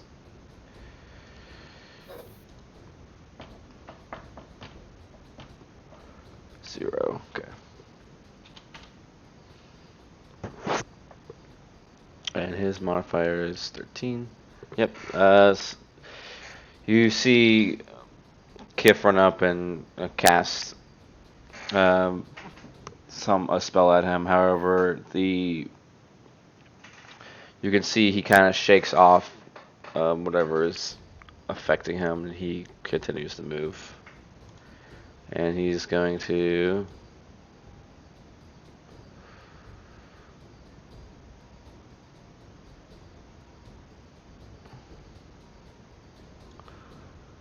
run over to the edge of the cliff. This is about, from where he's at right now, it's about 10 feet drop. So he's gonna try and jump down.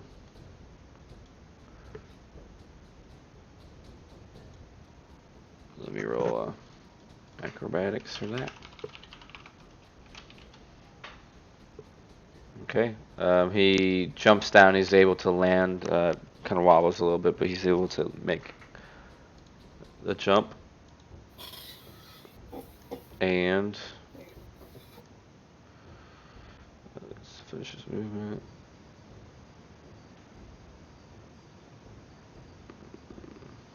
It's about 50 feet off. Okay. And then he's gonna keep going, dashing, of course. Let me move over this square. From where you're at, let me fix this real quick, actually.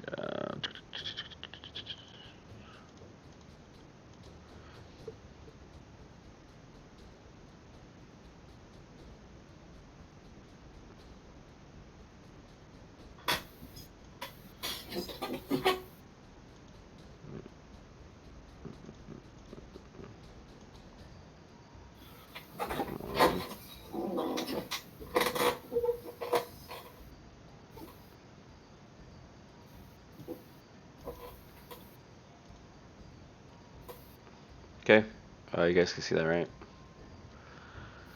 Aye. Yes. Alright, that's where he stops. Next up we have Riordan.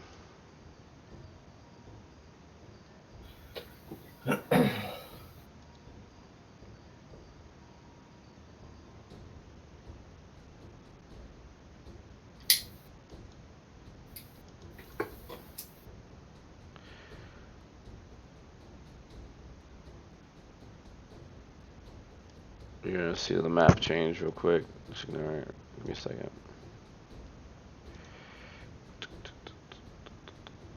Fish all gone white. What's happening? The magic mushies. Plane shift. Alright. I think that should work. I can take this off now. Hopefully I didn't. Damn it, that's not what I want to do. Boom, boom, boom. What's the range? Still 60 feet. So, yeah, I can't really get a good angle on him. So, Reardon's gonna try moving along the ridge, about up to where Morik is. Okay. So as you guys are up there, you can make out now, looking down below, you can see it appears to be a camp.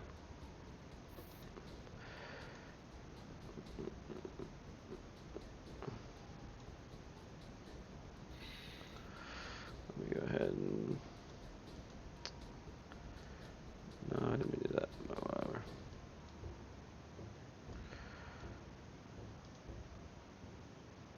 Well, that's no good.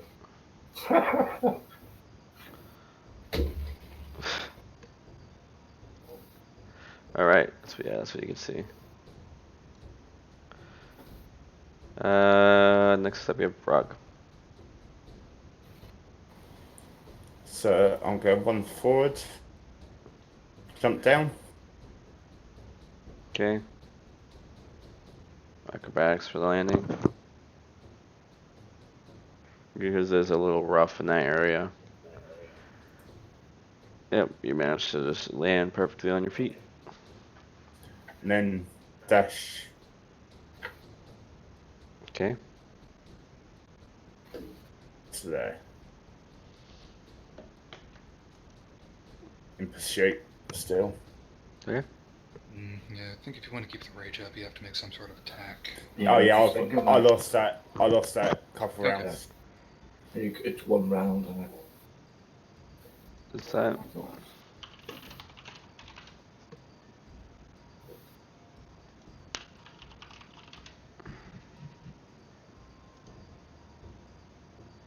So what are you doing? That's it. Okay. Okay, so you're no longer raging? No. Okay. Alright. Next up we have Mork. So, how high above the trail am I currently? Like from right here? It's about, from where you're at, it's about 15 feet.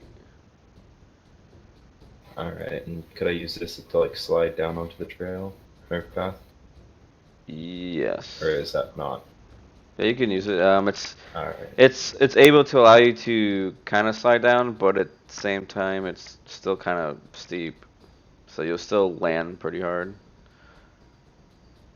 Okay. So I'm gonna throw my bow towards Riordan. Yeah, that's right. And then I'm going to Looks confused. I'm gonna pull out my sword and dagger and book it this way. Well, Riordan has his bow on him. I know, but I need to No, drop yeah, the bow in he- order yeah, to. Okay. Yeah, he's making me a back mule for now. Okay, I was just making sure. Yep. Didn't think. Okay. That's exactly what I'm doing. Okay, make a acrobatics to see if you land on your feet. Alright. I'm actually kind of decent at that. For the most part. Say again. Okay, we'll say you do land on your feet. You're kind of sent forward about 5 feet just from the momentum. And you can, as you're Alright. standing there, you can look down and you can see all of these people are around the camp. Though it doesn't seem like anyone's noticed you. Can this guy over here see me? From where you're at, yes. Damn. If you were like right here still, but the momentum push you forward. If you have any extra movement, Okay, well, you can slide back 5. I don't know. Okay. Still have a bonus action though. I'm gonna throw a dagger at him if I can. Okay. Yeah, I should be able to.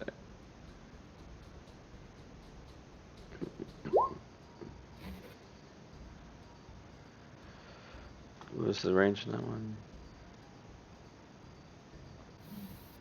Disadvantage. Yeah, so Dagger is disadvantaged past 20 feet, so you can use yeah. your bonus action to dash, probably, to get Oh, within he, range. so you already threw the dagger.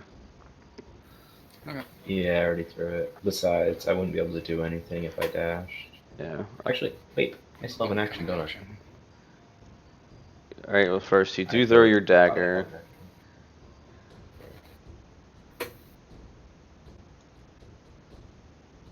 Yeah, I'll say. Yeah. I'll say. Is there something? I mean, if you want to do something else, that's fine. I haven't said if it Yeah, I hits. forgot I actually had an action, so. Okay. All right. So Alright. retcon the dagger through.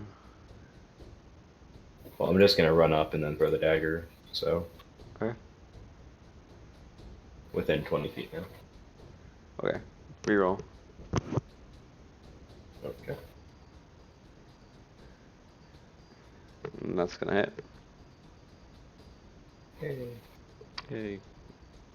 With that, you see him running. As he turns around, he sees this half-orc just like sprinting towards him, just angry, scared for his life. He turns around, and before he even notices, he sees that you're throwing a dagger at him, and it lands square in his left eye. He just kind of falls down to his knees and falls over. Dead. Awesome.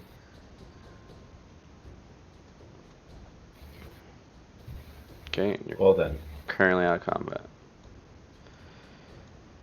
Alright, I'm gonna quickly hide myself, Okay. like over here. We'll say we'll use the shadows of the map to show where the sun's coming from.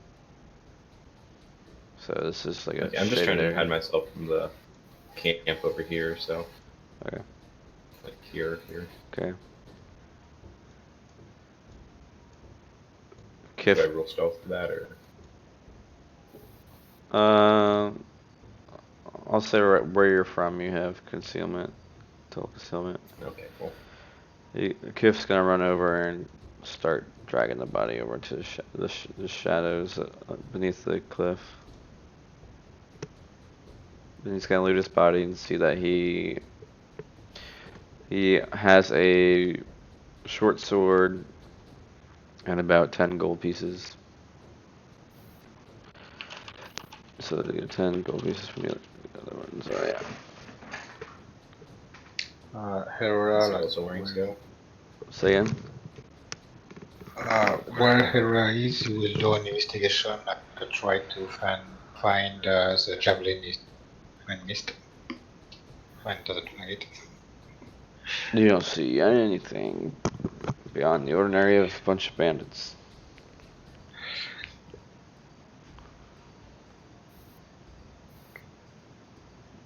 Okay, so he will go back to the all the way to meet with the guys downstairs. Well, Okay.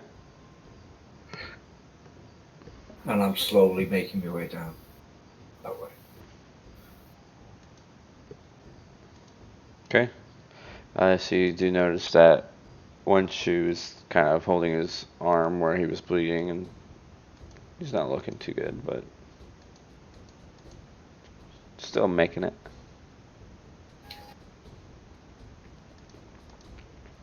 Alright, what are you guys doing?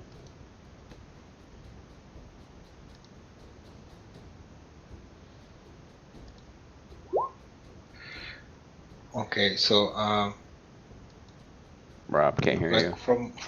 from where we are, like can we like we were able to see properly like the camp, like You can see from where you're at, you can a little bit over the edge, so you can see like this back corner. You have to move closer to be able to see the entire thing, but you can see like tents set up, a couple of horses, and a couple people passing, like walking around over here. okay, so I will go to the edge, like maybe crouch, try Okay. to be stealthy in a way. No, I'm sure the should be trying this. Alright, go ahead and roll a Yeah, stealth but check. okay. I guess it's gonna end well. Well, the problem with like stealth with plate is like it makes noise, but I'm just trying to. Disadvantage. Yeah, I know. Especially if I don't think you're very dexy. Yeah. Well, I mean, Doesn't really at least matter. disadvantaged didn't do anything. Okay, so you're stealthing along as best you think. Your armor's kind of clinking as you're walking, but Can I like Well, I mean, grab if they him by didn't his hear arm? like the other guy, yeah, I think they shouldn't hear my armor. Okay, so I'm just trying to see like to have like a to see most of the camp that I can, and if possible like a perception to see if all of them seems like warriors, or some of them could be like some just helps, or like normal people, not fighters. okay. So is perception. Alright, so from where you're standing, you're able to see down into the camp, pretty much the entirety of it, where it's at. And you see a bunch of people are currently either cooking a roast, or they're sleeping, or they're walking about talking to each other, just kind of doing whatever business that they're attending to. You do see up here towards the top area, there is a person that seems to have um, a leadership persona to him. There's 3 people currently talking to him, and after they talk to him, he kind of nods off and he walks off towards this cave area.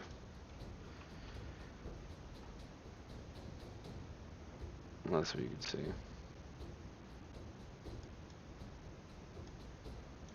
Okay. In terms of seeing anyone from the night, the attacks, you don't see anyone that looks or resembles anything like it. Okay. Yeah, but my mainly thing was like to try to find out if they were, or like if all these people I can see how does it work. It's pink. I don't know how to pink. Okay. Like there's no like the ones from the bottom part, like we see some people right? Like if they were like if all of them are wearing armor, some of them look more like normal people, just like normal. You can tell from where you're at that they are wearing. Some of them are wearing leathered armors. You can see some are in like scale mail type armor. Okay. Yeah. Okay. So it will be fighters. And Okay, then, now we'll go back to the guide. okay. Now say, okay, guys. Well, there's a lot of people downstairs. Most of them look like fighters, so we will be a bit overwhelmed. If we can get the drop on them, I should be able to take out a small group. We could also try to narrow 'em, or get them to come up the narrow path and take them on a couple at a time. Yes, positioning himself in a pit is tactically stupid. I say we take advantage of their lack of intelligence. Could burn the place down. I have oil, and we have a dragon born, and you know. I don't suppose you saw a girl with one finger less. Mork, go ahead and roll for me a perception check. Yep.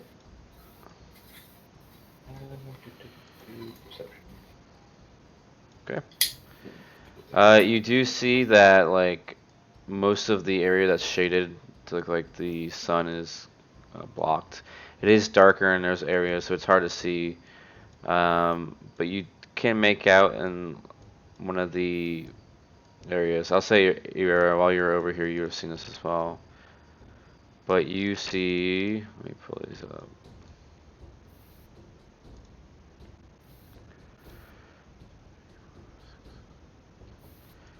You see about 10 personnel, what appears to be like,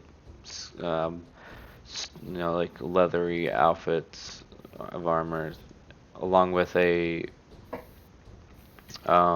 cart, are making their way around the steps, and they're currently about right here.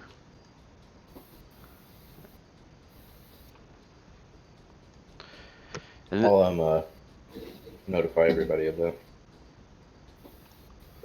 And they seem, as they are leaving, you can see, based off of them leaving, left behind, you can make out about 9 people that are currently just left in the camp.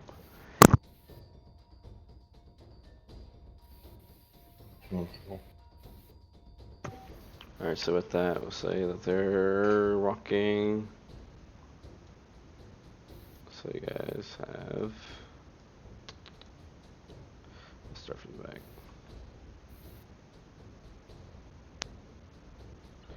So if they're coming this way, should we About 10 rounds.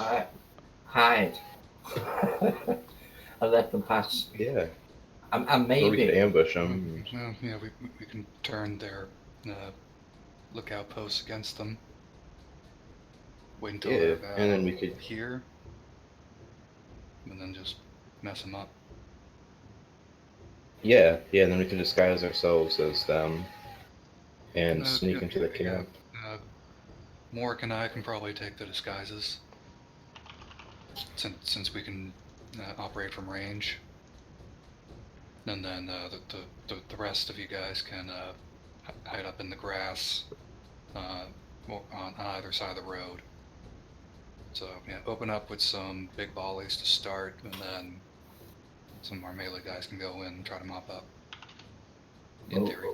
all my second level spells are gone. Well, here You must I learn need- the concept of spell conservation. I need Okay. a short rest, 10-minute break, and I can get one back.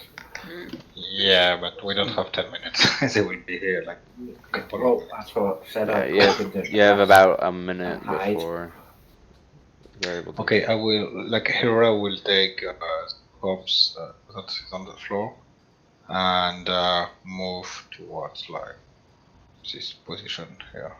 Okay. So where's the longest grass? Is it over this side or over that side? Yeah, it's over the sides, just like the cliff sides up here. You can see like where the lines are, is where the tall grass is, and then like it gets shorter as it goes out. I'm already short anyway, so it'd be pretty easy to hide in the grass. Okay, I'll Kif is gonna. wait, Kif is wait gonna. me way around there. Kif's gonna say we should probably hide this body. I took the body. Oh, you took the body? Okay. Yeah. In that one? Okay. Okay, as you take it, you see Kif kind of follow behind. He's gonna kick dirt over any like blood trails that are coming as he follows you up here. Okay. Um, And I'm gonna run over here and like hide in the shadows. okay. Yeah, Murden can position up here. Do we all have to roll? So that way you can do ranged or melee depending on what's needed. Do we all have to do a stealth to hide in the grass? And well, we'll start the attack when they reach this point, or there will be more in front. Yeah, more around here. Okay. Did I get my bow back from Riarden, by the way? We will say yes. Alright, I mean, I have a spare one in case, but Yeah, when Reardon came down, he just kind of offhandedly just turned it over. Whether or not you grabbed it was up to you.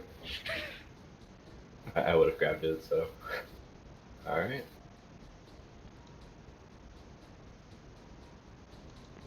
Also, I'm gonna fish into my bag and pull out my ball bearings and just tie it to my belt. Okay. And then I'll pull out my bow and such.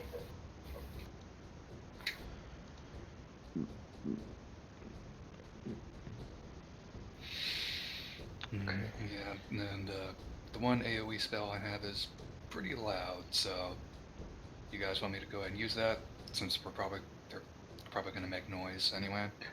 Well, I'm gonna use my breast weapon and my breast fire, so it would make some area already.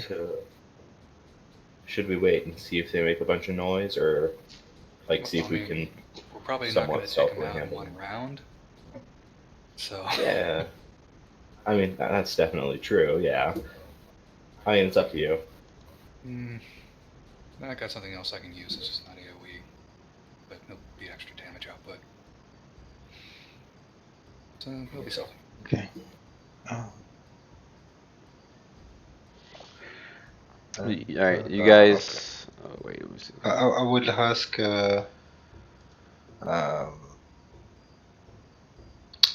Kif for guidance and try to stealth under the high ups. Okay. Well, He lets you know that he'll do it as soon as the combat's about to start. Yeah, when we can hear the cart getting close, so when it's Yeah. probably around here or so, we can cast Bless, Yeah. since I know he has that one. Yeah, he does. So You he guys. can get half, I can get the other half. I mean, he can only do Erera because you guys are too far. Okay. I'll say he can dash, so if he's, let's see if this is better. No, it's Yeah, 30 you're not feet. quite gonna get there with Bless. Yeah, so it's just gonna be Erera. Okay, I'll get myself, Rorg, and Morik with Bless. Well, I'll be running. I'll probably end up closer towards. Well, yeah, that's what I'm saying. When they get to about there, I'll probably cast it. I know what I'm saying though is that odds are I'm gonna end up over here when I'm fighting, so that'd be within Kif's range. Okay. Or how many can you get per? It's for level 1, it's 3 people. Oh, then never mind. Doesn't matter. Yeah. Well, yeah, I think with that, the only one that'll be left out is one shoe. You alright with that, Dave? What's that? I was reading something. Yeah, Bless, it's 1d4 on attack rolls and saving throws. Yeah, that's fine. I'm okay with that. Okay. Alright, so yeah, just be waiting for the noise, and then holding on to Bless.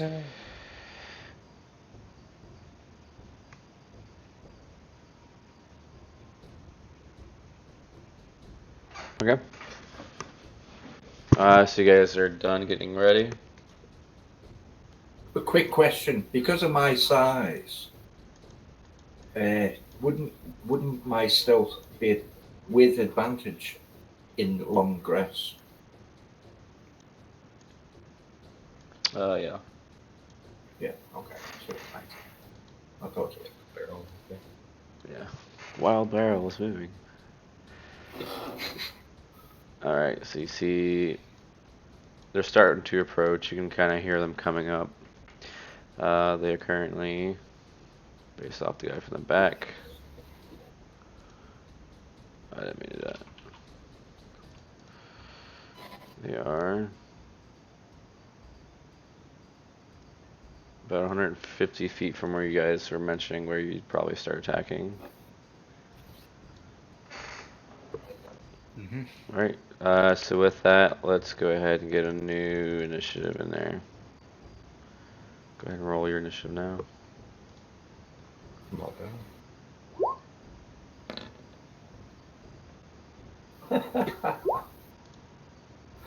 Cool.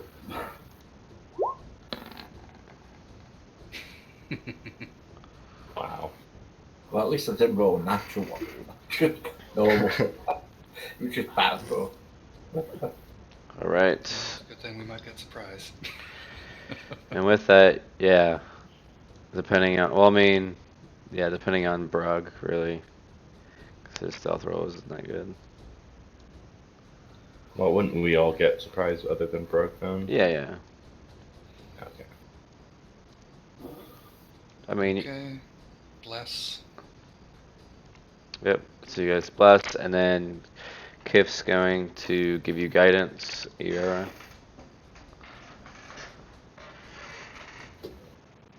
So you now have guidance +4 to your rolls, plus D4.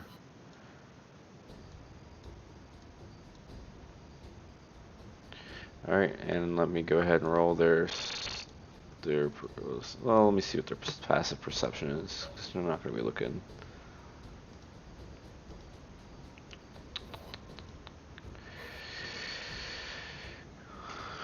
Okay, yeah, they keep coming by, and Brug, you can hear two of them talking near you.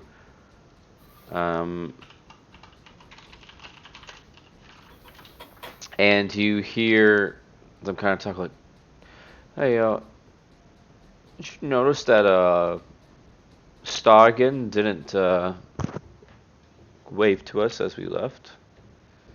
"Oh yeah, that's weird. He usually says some snarky remark. The ass hat he is. He's probably sleeping on the job again." Alright, and they get about right here. Thank God for incompetence. Alright, so they're right about there. And let me go ahead and Mark, you can go ahead and do what you want to do. I'm gonna roll for their initiative though, real quick. I need to add. Make sure I'm not drawing. I have advantage, so that doesn't really change anything, but Yeah, give me a second. it's also an auto crit, so It's true.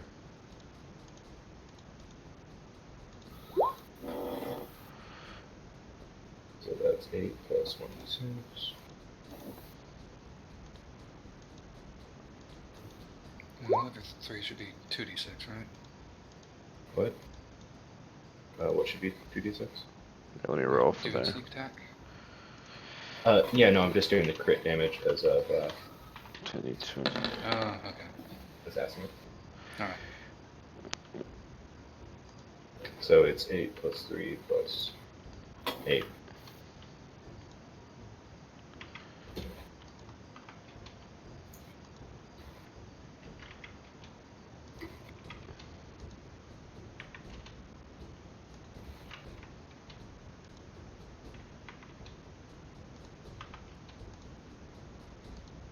Okay, the turn order is updated. Alright, and you're going to. Oh, and I was attacking this guy. Okay. What was the 19 for? Oh, that's the total damage. Okay. Alright, and with that, where is that? There it is. You see they're kind of talking to each other about, they're talking to each other about Stargan, the bozo who's in charge of the watch over the camp. And as he kind of looks around towards him, and they're like laughing. And as they're laughing, you see he sees a arrow kind of penetrate to the back of his skull through his mouth. As his jaw is open from laughing, it's kind of sticking out now. As his eyes are widened, and he's looking right at the other one, and you see he's like, oh, oh. And he's like kind of in a state of shock. He's like, at this moment in time, he's not able to kind of say call out because he's kind of in shock. But the others start taking notice, and they're like, oh, what's going on? All right, that's all you're doing. No. I'm then going to, while they're distracted and confused, I'm gonna sneak my way over here and hug the wall stealth again. Okay. So. Alright, next up we have Kif. And Kif is going to... Where is it? Let me pull it up. Use Fairy Fire.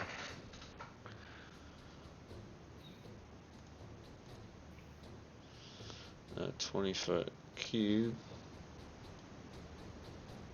Which is essentially all of them. Yeah, that's why Shatter is so tempting, but... It's a bit loud though. I mean, you could do it. Well, yeah, but since it's thunder damage, I can maximize it, so I can guarantee 24 damage on all of them. Okay. Alright, so you see as Kif summons a blue light in this area, and all the creatures are now like looking around like, oh, what's going on? Like they're freaking out now. And as it's stated, any creature in the area, well, they'll have to do a dexterity saving throw. So let me do that real quick. Sorry about that. My computer just decided to not give me sound from Discord for a minute. That's fine. They'll have +1. Just me. Roll all these. And his save is a 13. So 1, 2, 3, 4, 5, 6. 6 of them fail. I'll go ahead and mark them. A red dot for those that failed. 2, 4, 5, and 6. Okay, so they failed the dex save. So for the duration, the creatures shed dim light, 10-foot radius, and any attack roll against them has advantage if you guys can see it, and the creatures cannot benefit from being invisible. So you guys have an advantage on attack rolls against those guys until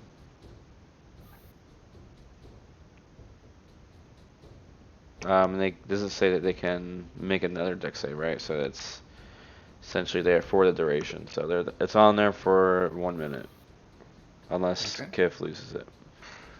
Awesome. Okay, next up we have Yarden.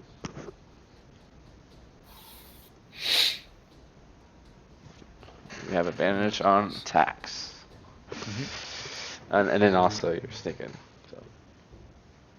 Yeah. So I'm gonna take a shot at this guy up at the front. Okay.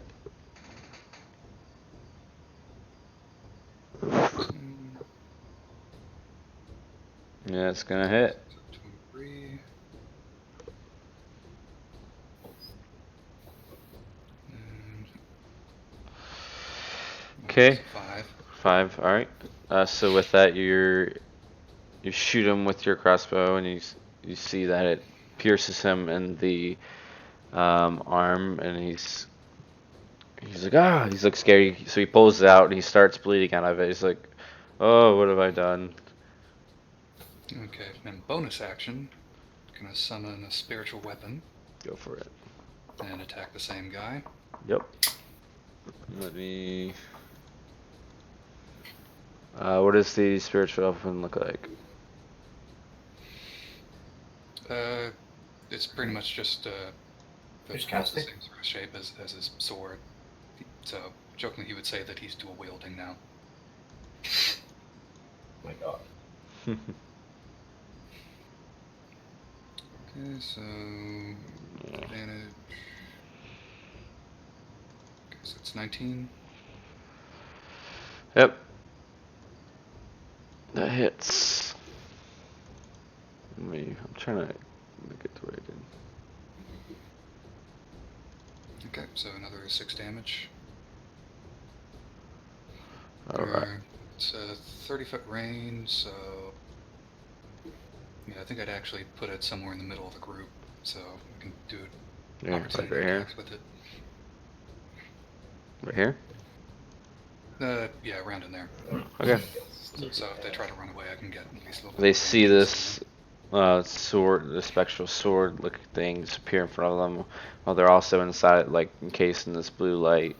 And this dude who just got shot also gets hit by it, and you can see it cuts into him. He falls over to the ground dead.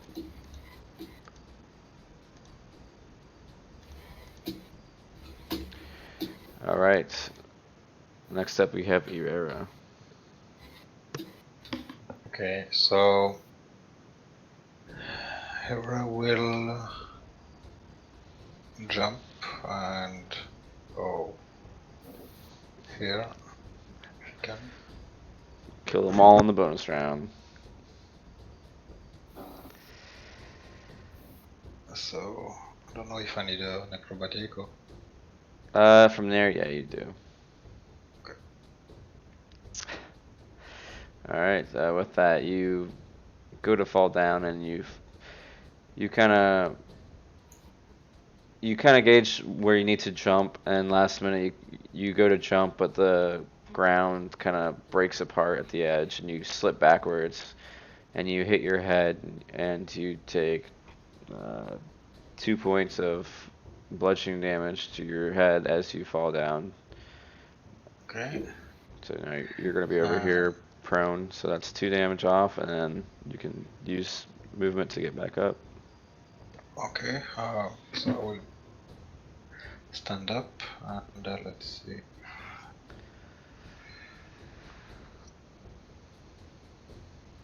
Yeah. Okay. So I will use my breath weapon. It's 30 foot long, 5 feet large. So I guess it will be able to have this 3 person. It should be like 4 against. Yeah, you I should be able to touch this one here and. You're trying to use your breath? Yeah, on the line. So Okay. this will be the last one, and also. So those 3 right there? Well, if you try to go between them, could you get all 6 of these guys? Technically? Hold on, let me. Not sure how. Depends. No, depends of the DM, I would say. Let me just make it. It's true. It's a 5 feet long, large, but we can't. Yeah, just a matter of whether or not they're clumped closely enough together. But...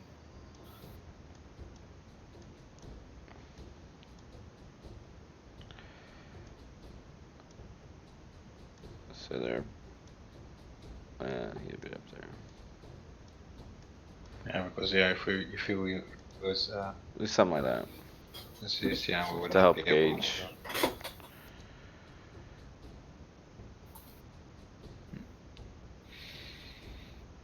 come right here. Then get off before those guys. Yeah, if you move up If you're able to get right there. to here. Yeah, the thing is, like, I'm not sure how much because I was here, so I lose already like 20. You're a little more close to the edge right here, so let's say you're about. But because I was prone, so I'd say you were at 15 movement where you're at after you stand up. okay. Yeah, so So you I'll should be go able to like- make it. okay. And yeah, so press weapon. So they have to do a DC 13. dexterity save. Okay. Are you a red dragonborn? This, I am a brass dragonborn. Oh, those are also fire. Never mind. Alright. Start from the back. The one in the back rolled a 7. Next one, 13. Next one, a natural 20. The next one, a 2. Okay. So So they it will be fail is 9, and the one who saved will have 4. each. So Okay. Okay. Awesome. So the one in the back takes. Let me update this.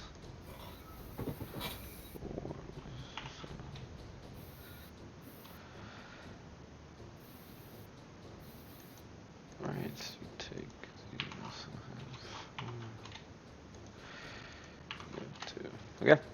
With that, you see. Make sure these are. Okay. Whoops, that's 7. You see. All of you see that these 4 guys just immediately get encased in these flames from your arrow as he breathes down onto them. And with that, you see the one in the back and is just crisped by it, and the one in the front turns around and kind of steps to the side to see what's going on, and he's blasted in the face with it. And the other two kind of see it, and they're able to quickly like hide behind the person in front of them to like kind of evade most of the damage, but still take some of it. Okay, next up we have Brug. And they're all looking, those 4 are looking pretty hurt from that. Alright, I'm going to come down to this one. Great axe. Yep. Alright, with your great axe you carve into him and you literally cut him in half. And then, I should have done it before, but bonus action rage. Okay, And that's it. alright.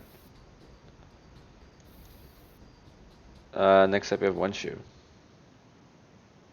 Okay, I will, because there's nice, pretty lights around that one there. I will cast fireballs. Okay.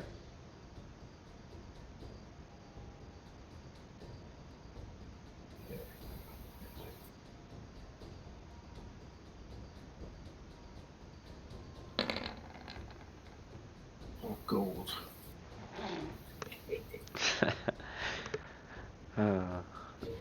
Alright, that's not good. Alright, we'll say you went to go shoot it. It doesn't have advantage. Oh, I get advantage, don't I? Yeah. You go, yeah. It's not much better, but 17. That's still good enough. Alright, you go to shoot off this firebolt, and it hits him. He is knocked back for a moment, but he's like, you could see that his flesh is burning. He's can't really cry out because of how bad the damage is. He's looking really bad. Yeah. Any flammable object would burst into flames as well. Okay. Okay, so of the Wait. group, which are uninjured of the enemies? Which ones? Yeah, it should be the guys in the middle. Yeah, these ones. So this guy. All right, then I'll attack this guy, Okay. and I would have sneak attack Yep. Well, you have Not advantage sneak on him attack. anyways, because because he's I'm surprise is what I meant. because of the fairy fire. No, that the That one hasn't got one. surprise is over, but if you're hidden, then Even if he was standing out in the open, he has Okay. advantage against them because of the fairy fire. No, that's not what I'm worrying about. But would I technically have surprise because I'm hidden? That makes a difference for me. I'll say because you're still hidden and you moved over there and they're kind of busy. I'll say yeah. Alright, cool. Then short bow. Yeah, it's gonna hit. Alright, and it's instant crit, so. Because that's a surprise. He's dead. Alright. You shoot him through the back and it pierces through. And you can see there's a massive hole where the arrow went through his leather armor and he just instantly falls over dead. Alright. And then I'm gonna run back over here and attempt to stealth again. Okay.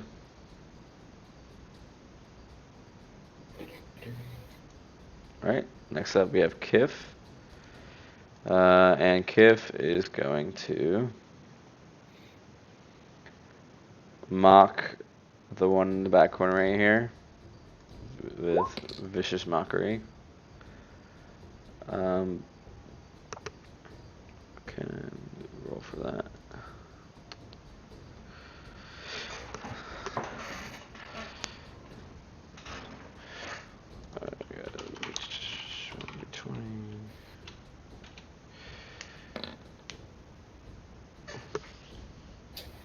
Okay, he says, "How does it feel being stupid?"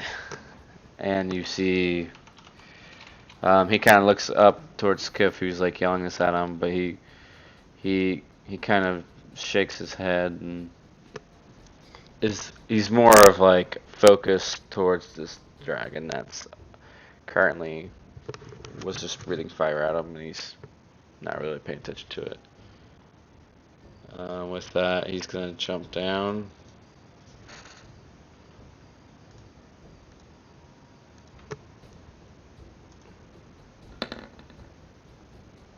Lands it, and he's gonna come over here.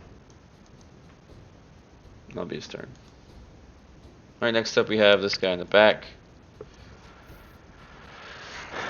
And he is going to use his crossbow to shoot at the. Let me do this quick.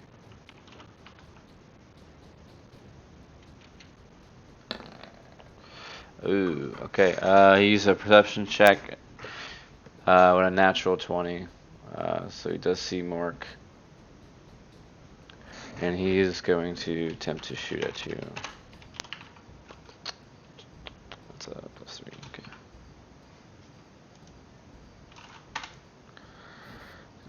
Does a 16 hit?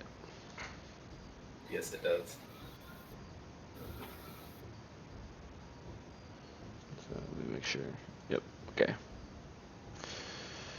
That's gonna be 1d8 + 1.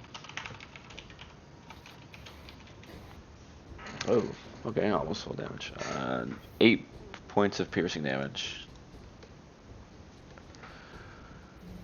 As he looks towards Brug, but he can see behind him in the shadows. He sees you, and he's seeing as though there's a bunch of arrows and the guys next to him. He sees you as the bigger threat, and he goes to shoot you, and manages to pierce into a chunk in your thigh as it pierces by and hits the rock wall behind you, and before it falls to the ground. Next up, we have this guy in the middle. Let me see what his health at. Okay, he's still good. He's gonna shoot at. He's gonna shoot at Urera. For 12. Miss. Okay, goes high and to the right, and he is going to say fuck this, and he's gonna run.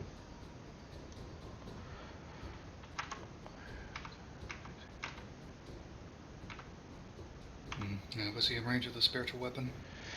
No, this one would have been. Okay, just double checking. Next up, we have this guy who's looking bad.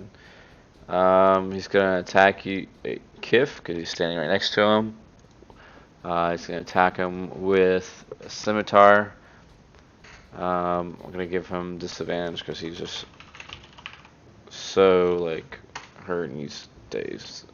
13. Let's see if 13 hits Kif. I think so. No. He goes to swing at Kif, but Kif just leisurely sidesteps as the sword just kind of flings around. Doesn't really seem to be a problem. Next up, we have Riordan.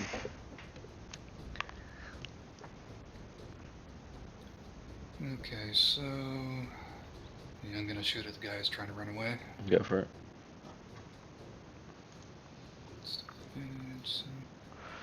Yep. Okay, so that's a 24 to hit. That hits. 5 piercing. Alright, you shoot him in the. You go to shoot him, and you shoot him in his ass, and it lands in his left cheek. And he's like, "Oh, bloody fucking hell!" And he like kind of falls. He falls down prone for the moment. Okay, and Be still going. And then for spiritual weapon, I'll hit the guy who attacked Morik. So no advantage on that. Okay.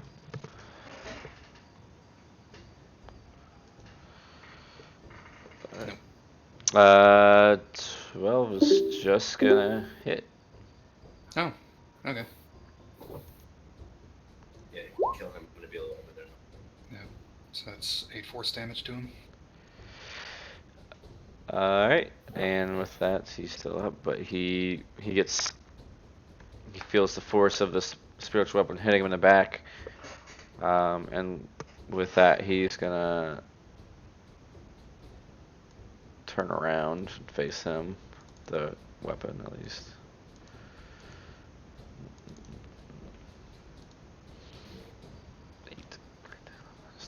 Okay, that's all you're doing? Well, yeah, it was that guy, right? He was the one who shot Morik.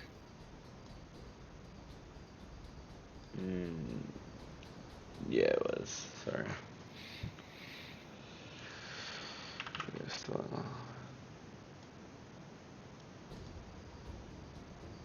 Okay, yeah, that's all the actions I can take for my turn.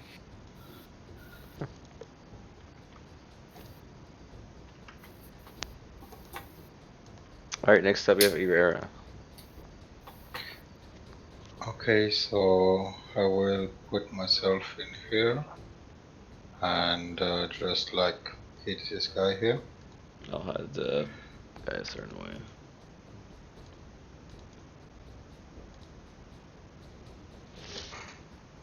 So it will be a 21 to it The hits. and 8 slashing. Alright, yeah, you slash into his charred chest cavity and see him fall over, bleed out as he dies on the ground.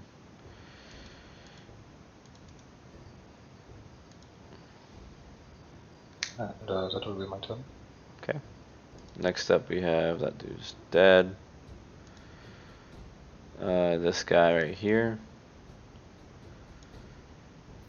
He is going to attempt to shoot at Kif.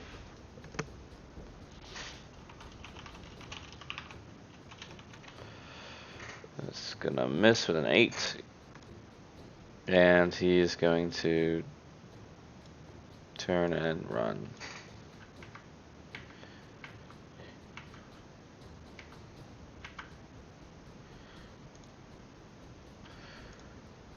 Next up, we have this guy right here.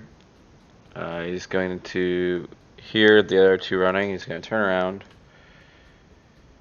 And he is going to run as well. So we'll have an attack opportunity. Yep. Both you and Kif. Okay.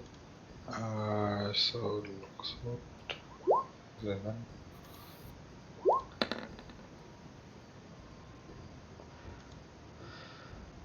Okay, with that, yours will just miss.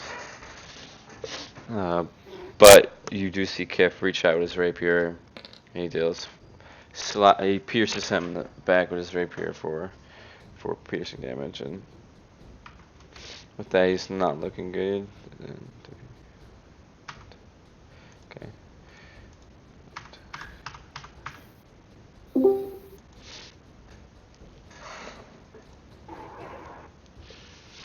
What's up, Nick? Alright, next up we have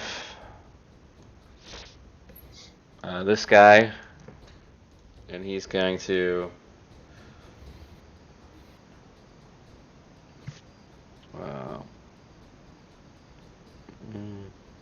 seeing all the people that are dead around him and you're like running up on him, he's going to turn around and start running.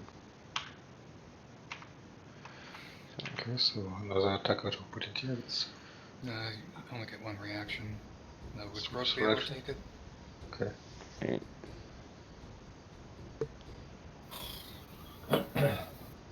Just go ahead and roll for your attack. Oh, you already took your reaction. Yeah, sorry. I already took it. Yeah, so. Yeah, I wasn't sure if Brooke was in range. Was I in range? Let me see. Don't think so. To the 10. No. Okay. Spiritual weapon can though. 2.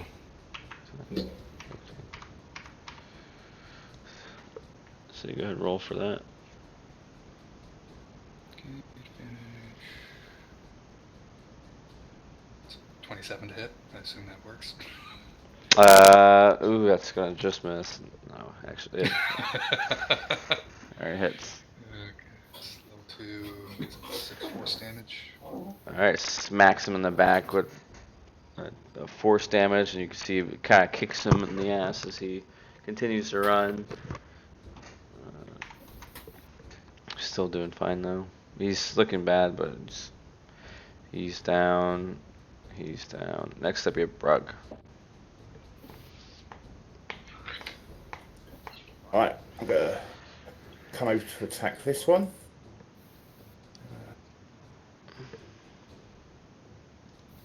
Okay.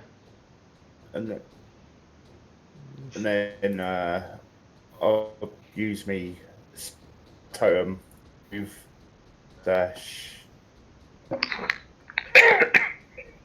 Alright, so you literally take your battle axe and you cut upwards, starting from his groin. You go up and you can hear him echo out a screech as you quickly cut through his vocal cords up through his skull, and you see the blood rain out up into the sky and down onto the cart in front of you, and he's brutally dead. Alright, and then I'll dash over to this one who's running away. That guy is currently prone. Okay. Catch up to him, I just stand over him. He looks up, he's frightened of this half-orc just standing above him with a bloody battle axe that he just watched one of his comrades just get wrecked. Alright, next up we have one shoe. Okay, I will aim at that one, please. Still, Which one? that one. There. Okay. With fireballs. Go for it.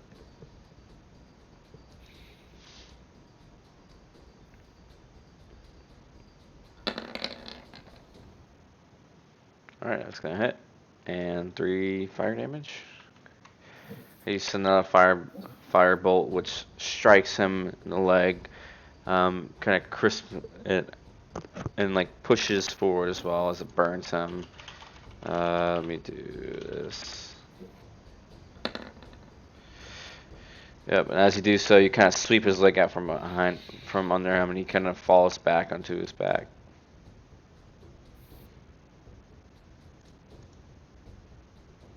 Is that all you're doing? Yeah, that's all I'm doing. Okay. That guy is dead. Next up, you have Mork. Alright.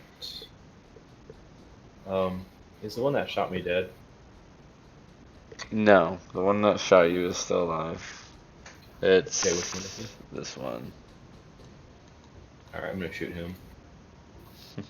Okay. He does know your presence though, so you only get that, which still hits. Alright, how do you want to do this? Where do you want to hit him? I'm gonna shoot him straight through the eye, or back of the head. Alright. Same Not the fate. socket. Same fate as one of the ones from before. Shoot him in the back of the head as he's running off, and he falls face first into the dirt. And the others that are running nearby are kind of like, oh fuck, we're next! Yep. Yep. And then I'm gonna use bonus action to dash over here and kick his body.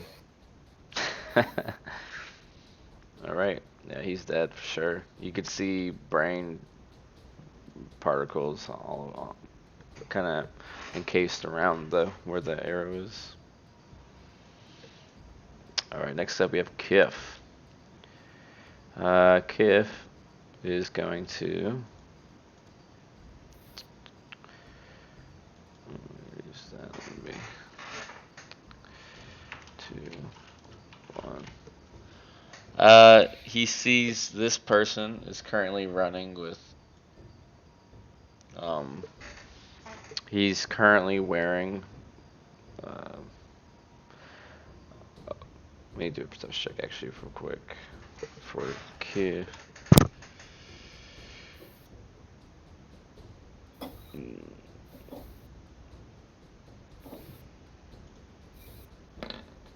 Okay.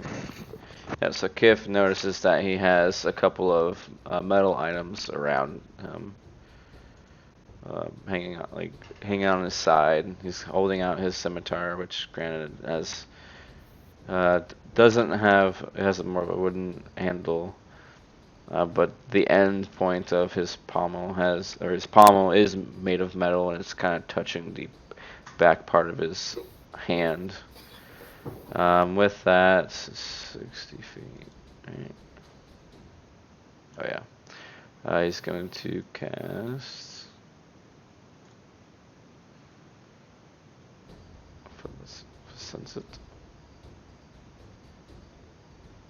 Doesn't it? It's just lagging. Alright, he's going to use heat metal. And with that,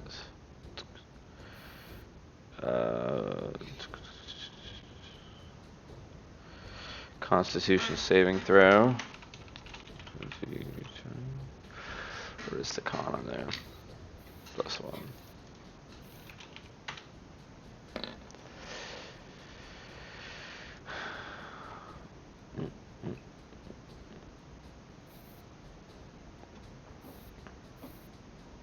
Hold weapon. Okay. With that, he takes. Let me roll for that for him.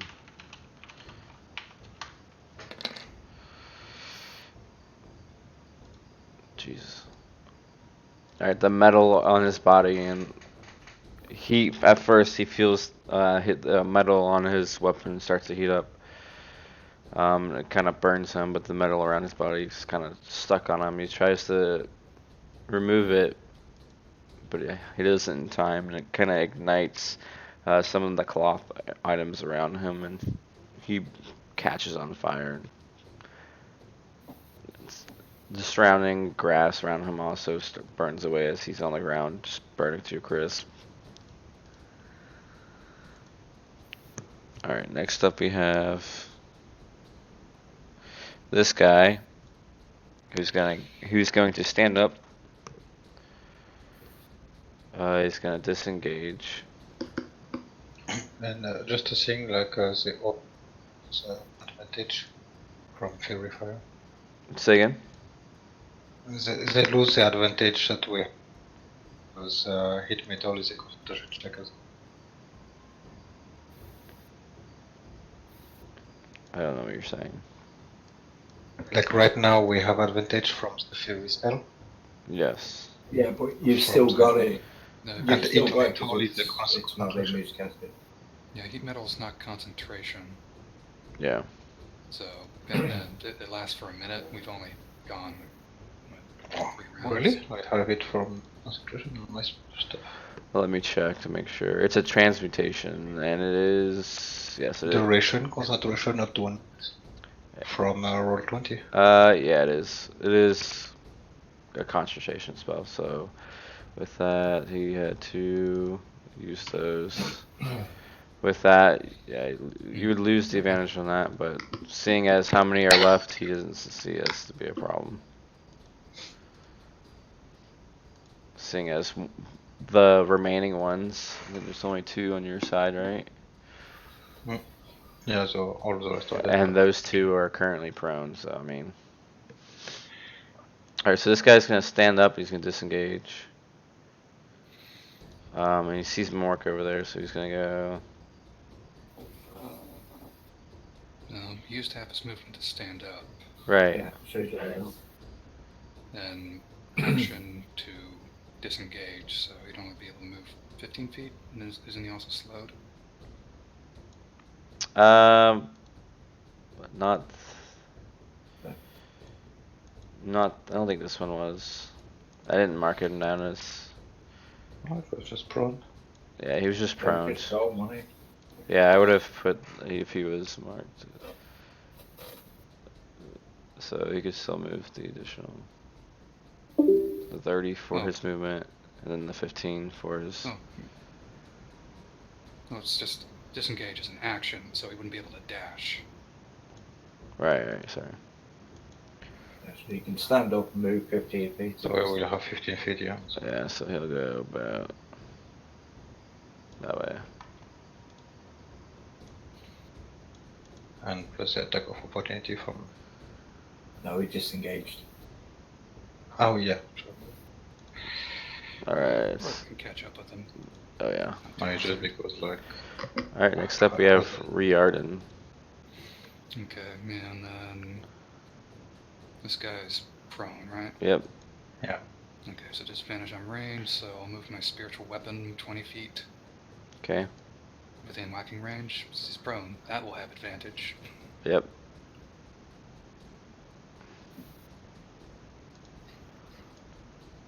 Okay. So it's 10 force damage. Yep. You see as your spiritual weapon swipes down on him, he's kind of goes out to make a yelp, but you can see the weapon hits him in the face, and kind of you hear a crunch as his body stops moving, and he's dead. All right, is that all you're doing? Let me just double check the range on this real quick. Okay. Okay, yeah, this guy's within range. Not sure I want to kill him now. I'm not sure I can do a non-lethal shot with a crossbow. This guy is pretty bad right now. Anything will probably just kill him. Yeah, I'll hold my shot. Okay. Next up, you have Irera. Okay, so because yeah, I have range, so I will just against this guy, and seeing that he is like pretty rough, I will just like hit him on the back of his head with my shield. Okay. So not sure how many damage you want. Well, I mean, you gotta roll for it. You can do you could do a standard attack with your sword. Just hit him with the pommel or something. Right.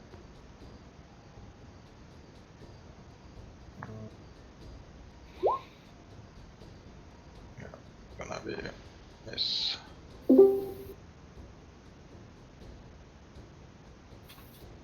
Alright. Since you are facing his, I mean, he's facing away, you would get +3 to your attack, but it's still not enough to hit him. You do have guidance though. No, because it's a constitution as well. Oh, is it? Yeah, yeah, that's true. A very long time ago. That's true. Skill check would reflect his attacks. Yeah, that's fair. Okay. Yeah, you go to hit him, but he kind of ducks out of the way before you're able to hit him. Alright. He's out. He's out. He's out. All right. Next up, we have Brug. Alright. I'm gonna move up behind him and just unarmed strike. All right. Yeah, that's gonna miss as well. Yeah. Especially if we wanted to kill him, he would be dead. I know that we want him alive. Next up, we have Wonshu. And yeah, as you guys are trying to hit him, he's like, "You will fucking take me." I'm pretty sure he's well within range. Yeah. Fireballs on All right. that one. Go for it.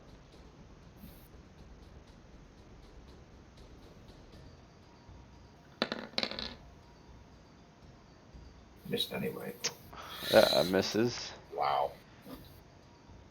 He sees this firebolt coming, and he kind of it's aiming like towards his legs. By the time he gets there, he just kind of quickly like jumps upwards, like about a foot, and he's able to block. You can kind of see the firebolt kind of scrape against the grass, going southwards. Is there anything Can else? use magic missile. Oh, well. You done?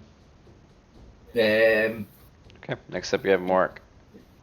I've got range. I'm okay. Okay, I'm gonna dash All right. and then run over and smack him with the flat of my short sword. Okay. Hey, and I hit him. Okay.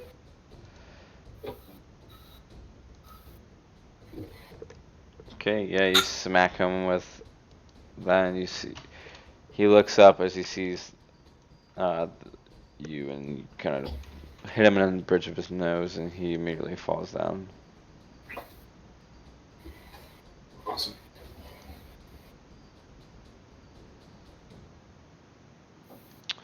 And with that, you guys are out of combat. Good. Yeah, I'm gonna go grab 2 scimitars. Scimitars?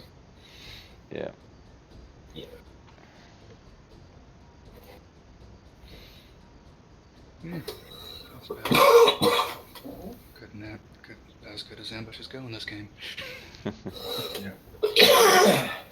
Oh, and I'm also gonna. Dave, please don't cough into your mic. Sorry. I forgot to mute it. It was pretty good. I mean, like, we didn't take a lot of damage. Mostly no. Okay, but we got some stuff to search and a prisoner to start interrogating soon. Yeah. Kif's gonna quickly pull out his lute and just play a quick song of victory. Can I do perception to see if anyone's coming? If you want, go for it. Morak, go check the camp, see if anyone's reacting. Yeah, I'll do that. Or maybe I won't. And the word. So you'd be able to tell if they're panicked or not. Hopefully. So you guys managed to take him out in 3 rounds, including a sneak attack round. Most of them didn't yell, actually. I don't think any of them did. One of them wanted to yell, but he couldn't. And even then, they're too far away, so they'd have to really be screaming in order for them to hear. So you look down and you can see that the ones that are still at the camp are just kind of minding their own.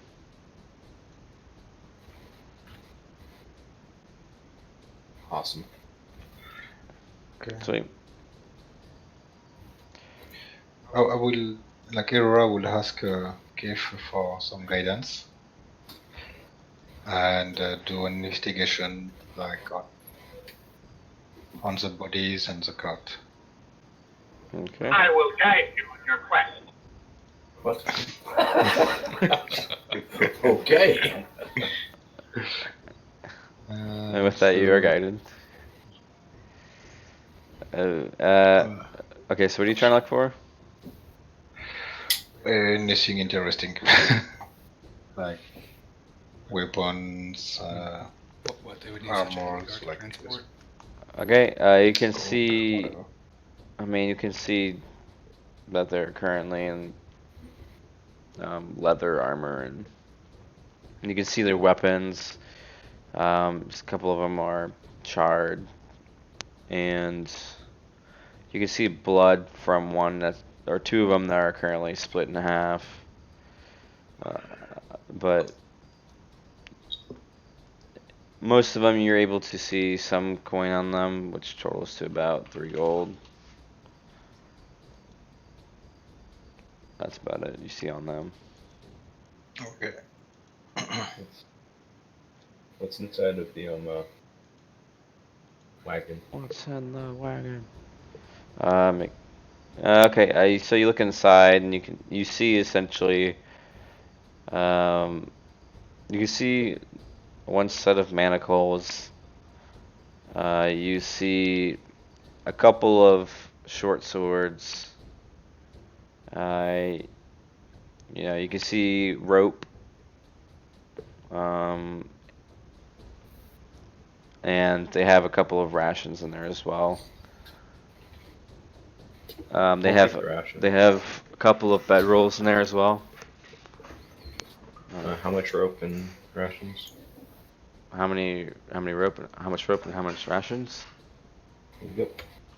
It's about 50 feet of rope and about a week's worth of rations. Alright, I shall take both. Okay.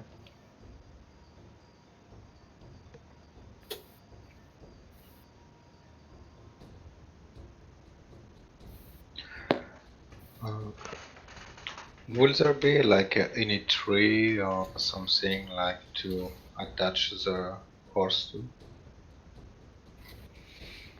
What? Are you asking if there's anything attached to a horse? Yeah, like Tie the horse down. to tie. Yeah. I'll leave them. Yeah, you can see that there was like a rope to tied to like a saddle that they were using to on both Yeah, sides. But I mean, but if like in a, like if there is like some trees or anything that be able to just tie down the okay, the you're horse. saying is there a tree? Okay. Yes, there would be a tree. It's not like nearby. It's a little bit, a couple of feet away, but you would see. I'll just. Yeah, it's like I just try to secure the horse like so that it doesn't just leave us Okay. for later. We'll need it later to cart out all of our sweet loot. Yeah, we won like free cut at no, right? Like just on the bingo. Sweet loot. Yeah, you see over here a tree just magically sprouts.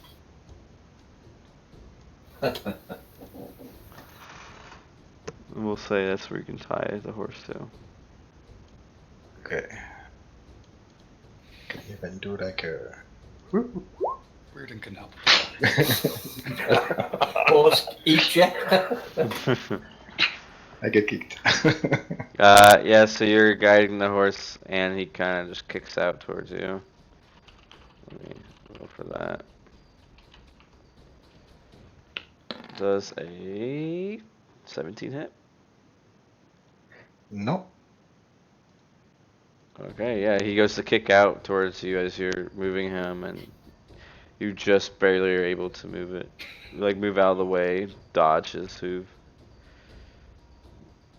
Alright, and then Riordan comes in and Just tries to calm the horse down. calms him down and is able to move the horse along.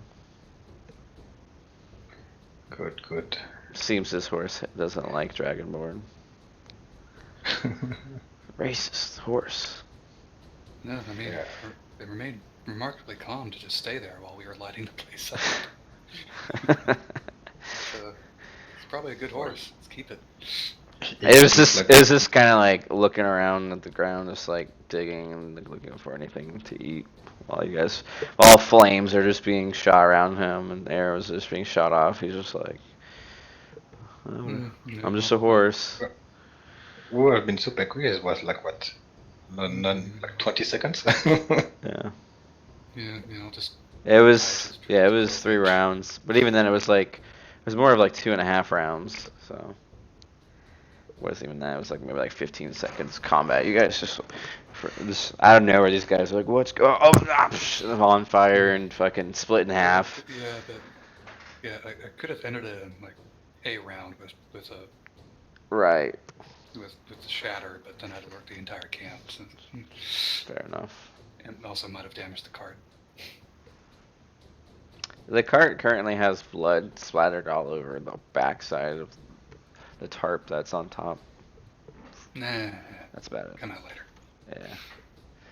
Alright, where we're at right now. What do you guys want to do? Do you want to... Secure the prisoner. So right now you guys have just killed a group of bandits that were leaving what looks like they were going to try and probably go raid someone. And we haven't taken a break yet. We're at the 3.5 hour mark. There's this entire camp still. What do you guys want to do?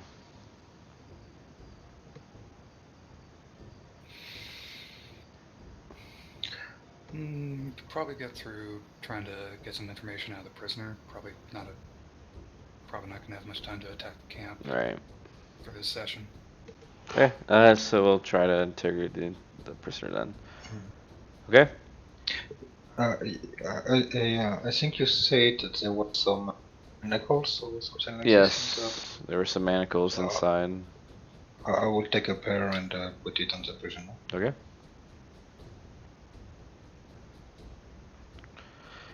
Alright. And I was then like try to wake him up like with some slaps on the face or drop some water on him. Okay. Or if somebody else has some. So you use your water skin to try to... Yeah. What the fuck? I could lend you an oil skin, if that helps. Just start flaying one of his fingers. Wake up! Alright, so yeah, he wakes up. He's kind of like dazed and looks around. And who's currently standing around him? Where would he be? You're just gonna do it right where he fell on the ground? Yeah, or maybe like a little more to the tree. Okay. Yeah. Like, not so. Yeah. So near the road, you know. No, we'll just surround him. Where? Everyone just had his crossbow pointed at him, in case he gets ideas about yelling. Yep, so he wakes up, he sees that you're holding that towards him. He sees that this, there's this human standing there and it's quietly playing his lute. Just kind of staring at him. He sees all of you around and he sees Mork and he's... We're I'm standing there with a flask of oil in one hand and a tinderbox in the other. seeing as the fate of the other personnel that were around him, he knows that he's probably going to die. He's gonna. Let me see. He's going to attempt to spit at you. So let me look for that.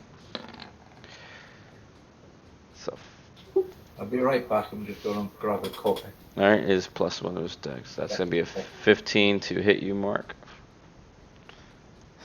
He hits me. Yeah. So he spits out a spray of spit. You see that your legs get covered in some saliva.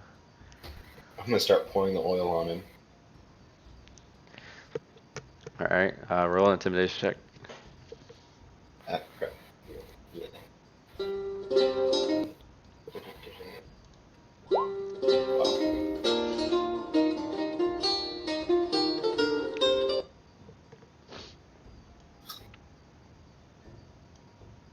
Yeah, not very good. All right.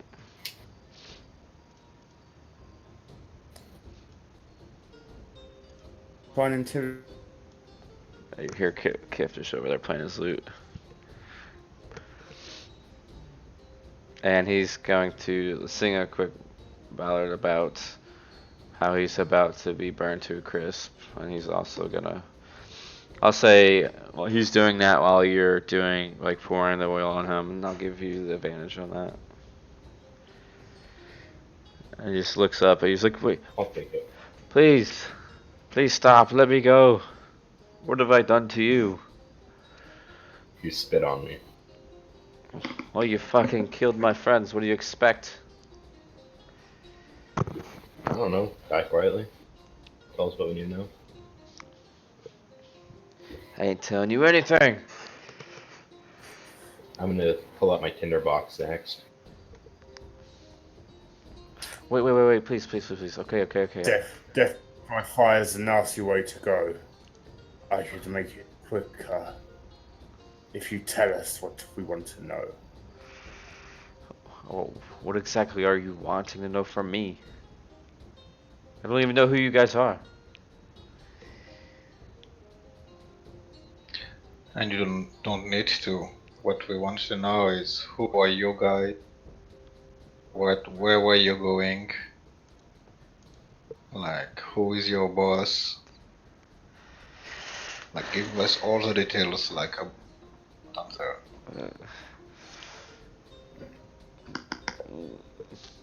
Well, I mean, you should know by now, this is, an area you don't want to come in. This is Camp Brinkwell. We're just a bunch of bandits, outcasts.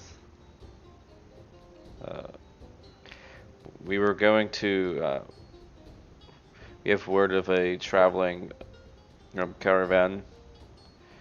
We were gonna go and try and hit it up, see what we can find. My boss, I mean,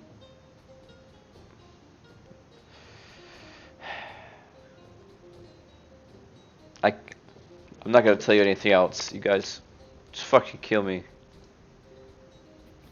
I'll grab his arm. See, there are several things we wish to know, such as how many are left, if Lara is here, a few things. Is he just sitting on the ground with manacles on and that's it? Yeah, I'll grab his arm, give it a yank. Okay. Are like trying to dislocate his shoulder, or you just trying to pull on it? Just pull on it a bit. Slowly putting pressure on it. Alright, so he's still kind of bleeding from the amount of damage he's taken. He feels that you pull on him, he looks at you. And he's going to also try to spit on you. This time, you can see that there's blood kind of in his mouth. That's a... Okay, well... Alright then. That's a 3, so he goes to spit, but it kind of just pulls out of his mouth and falls to the ground in front of you. And does Kid have suggestion? Don't think so. Hmm. Let me check. Nope. I'm gonna start unpacking my tinderbox and getting ready for use.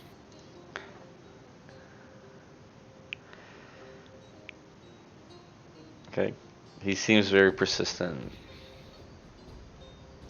He's a little scared about what's going to happen, but at this point he doesn't want to help you guys out anymore. He knows he's about to die anyways. Alright, I'm gonna Tell light us the these. name. Tell us the name of your boss and how many people are still down there, and we will let you go. Make a persuasion check. Or deception if you're not actually going to.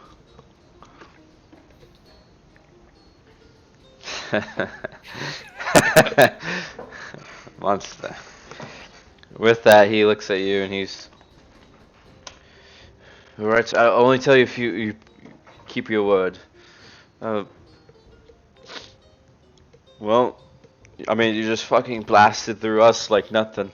Like nobody's business. Shouldn't be too hard for you if you go down there. There's, I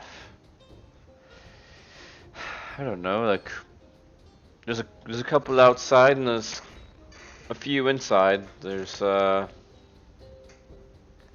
probably about 12 or so left of us that are currently in the camp. Others are currently scouting out. Outside right now? Say again? So most of them are outside right now. Yeah, most of them. We don't really go inside the cave area. We don't want to face or even come near what's inside there. Yes, I'd look close at him and ponder the veracity of his claims. Yeah. Yeah, inside, yeah.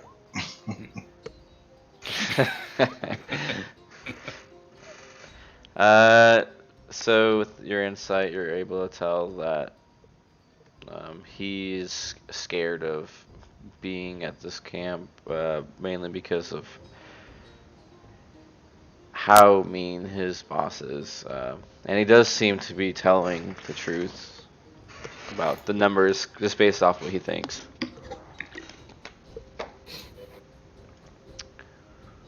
Okay, can you tell us then the name of it? Yeah, he's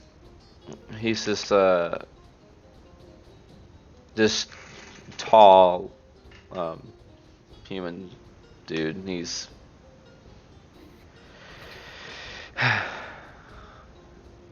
they call him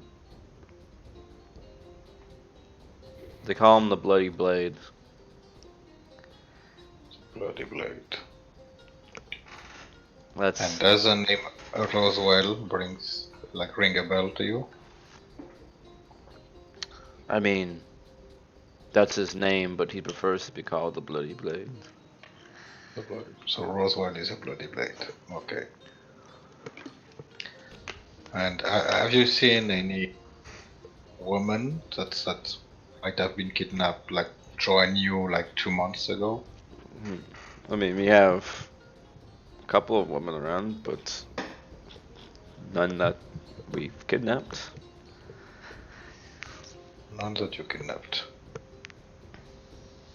Nope. Not at all. I don't like the way you trailed off.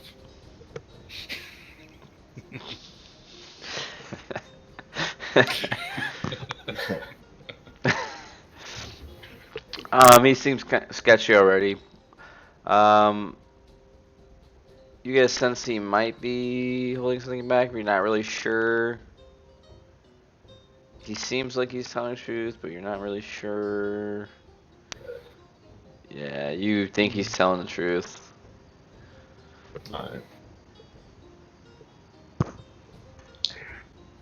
Well, Alright.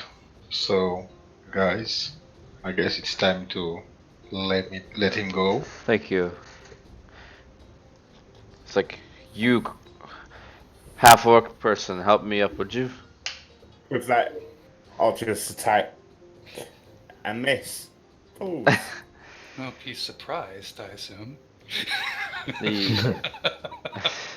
I mean, he would know you guys are there. He would see if you had your great axe out. I will say because you have. He's on the ground. Rock. Well, he can easily dodge it if he's not really prone. He's more sitting. I'll say make a. You can make a contested strength check because you did have your arm around him. But as he's. Yeah, let me see this real quick. Oh, that's not gonna be good. So, Brad, go ahead and roll a strength check.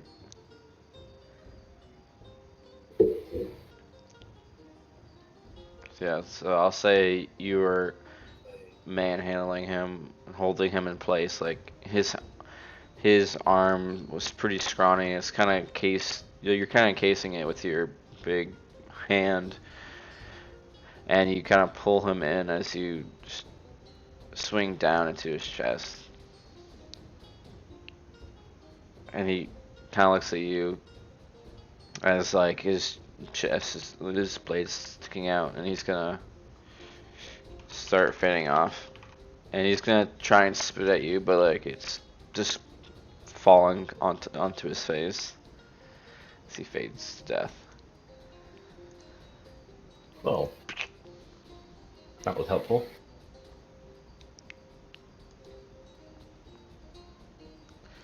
Alright, well, at least we know we are at the right place. Then out of nowhere, you see his poltergeist ghost come back. Just fucking attacks all of you. No honor! He screams out as he just immediately deals 6d10 fireballs. Start burning. Brooke has Revenant in his future. Alright, so yeah, we'll go ahead and say right there where it's at, unless you guys wanna do any last minute things right here, talk amongst each other, so we can go ahead and call I it. imagine since the camp is pretty much unawares, we might keep an eye out to see if there's going to be a guard change soon, you know, for the guys that were up here. Right. We might be able to take a rest. Yeah. And I guess we will have as well planes from the and like hide them somewhere. Well, where you're at, I mean, you can kind of assess that these guys were not going to be the replacement guards. The two that are up there. No, I'm saying if any more come up, Right. we might want to keep a lookout for them, but... Yeah, I mean, you can keep bodies one and person on rest. watch. If you wanted to take a long rest. No, it's... You just want to take a short rest? that's him. Yeah, I'm gonna. Yeah, a short rest, it would be nice. Huh? Okay. I guess, well, I don't know for Just for some people to get some abilities back and such. Okay. from people that have some Well, spells. I would say where you're at right now, it's about 3 p.m. So you take your rest, it'll be about closer to 5, we'll say. So I'm gonna. go ahead. I'm gonna look at Berg and point at him. Half orc, help me move this body. So we're having a short rest, are we? Yes. Sure, I guess. I'll grab the body. Yeah, come bring him like over here, near the edge, Okay. then just leave him there. Or closer towards the edge, so I think roll him off the edge. Okay. Because he is covered in oil, so Monster. flaming projectile if needed. Right. Okay, and you guys are just gonna leave all these bodies up here, I'm assuming. Well, no, we were No, going no, we clean everything and hide it. to just take 5 minutes to move them off the road. Okay. Mhm. Let's promote. Alright, so you guys move them all over here. So and Kif follows behind as he's still just playing his lute and kicks the dirt around to kind of hover up most of the blood, and you can see it's clumping up, making red mud, but eventually it's hidden beneath. And so, yeah. Yep, so And as we, well, I already did an investigation, but just take like all still like usable armor and weapons and put it on the cart, on the wagon. so you're gonna take all the armor. Yeah, from the corpse, like I put done for the corpse for all the armors and weapons and put everything on the wagon. Okay, you're gonna put all their armors in the cart? Yeah. Okay. Yeah, I mean, you could sell it when you get back to town. Yeah, well, I mean, like, Scraps. We can not just gonna. Yes, I mean, Not gonna it's activate it. still good enough, at You'd still get least. something, but Alright, so with that, from what you can recover at least, I'll say 3 of them were charred and 2 of them split in half. So you were able to get 5 leather outfits. And for weapons, I will say that you were able to get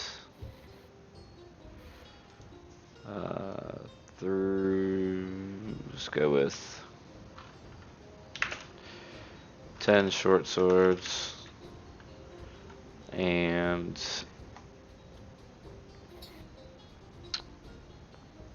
let's go with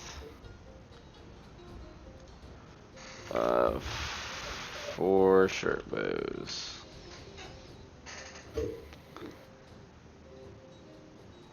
Yeah, I guess something like this we should, I guess, easily get 50 gold. Yep. So yeah, everything on the wagon.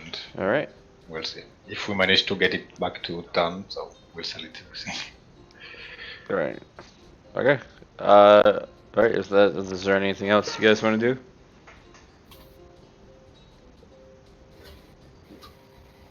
Is that about I'm it? okay. Alright. I've got me one spell back. It's good, it's good, it's good. Alright, so with that, we'll go ahead and call the session here. So you guys will be taking a short rest here. It's about 5 p.m. when you're done. And when we come back, you guys can pick it from there and move into the camp or do whatever you want. But Sure. alright, Okay. did we hit level 4? say again? Did we hit level 4? So the amount of XP for this, you killed 10 bandits at, that's 250 XP. And you guys are currently sitting at, let me check. 2160. I think. Yeah, so it'd be 2160s where you would be. And the requirement is 2700. Yep, 2700. I'll say because you're able to ambush them as well without them alerting anyone in town, I'll give you guys an additional, let's go with 50, I'll give you an extra, I'll give you like 75.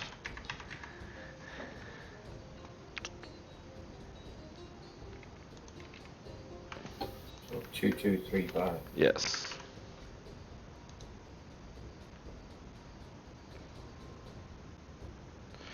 Alright, do you guys have any questions about what happened?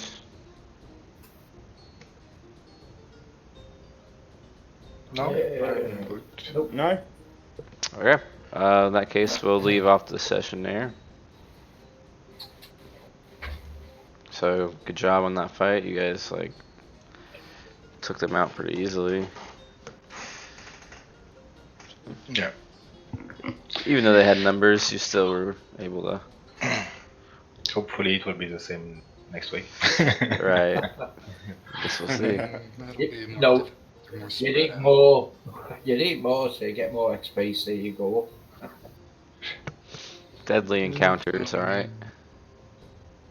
Yeah, but I mean, if we start hanging out by the edge of this bridge here, and just sort of, pop up Just start shooting arrows.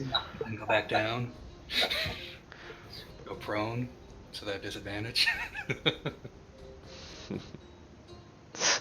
I lay back on the ground. Or you could just be prone and just like shoot off the edge while being prone. Yeah, but I wasn't sure who you'd let do that. Crossbow probably, but Yeah, crossbows. Yeah, only if you had a crossbow would I allow that. But. Alright, awesome. Well, thank you guys for coming out. Yeah, thank you. Yeah, good session. Yeah. Cheers, John. Alright. So, see you next week, guys. Yeah, see you guys next week. Bye. Yeah, see you next week, guys. Bye.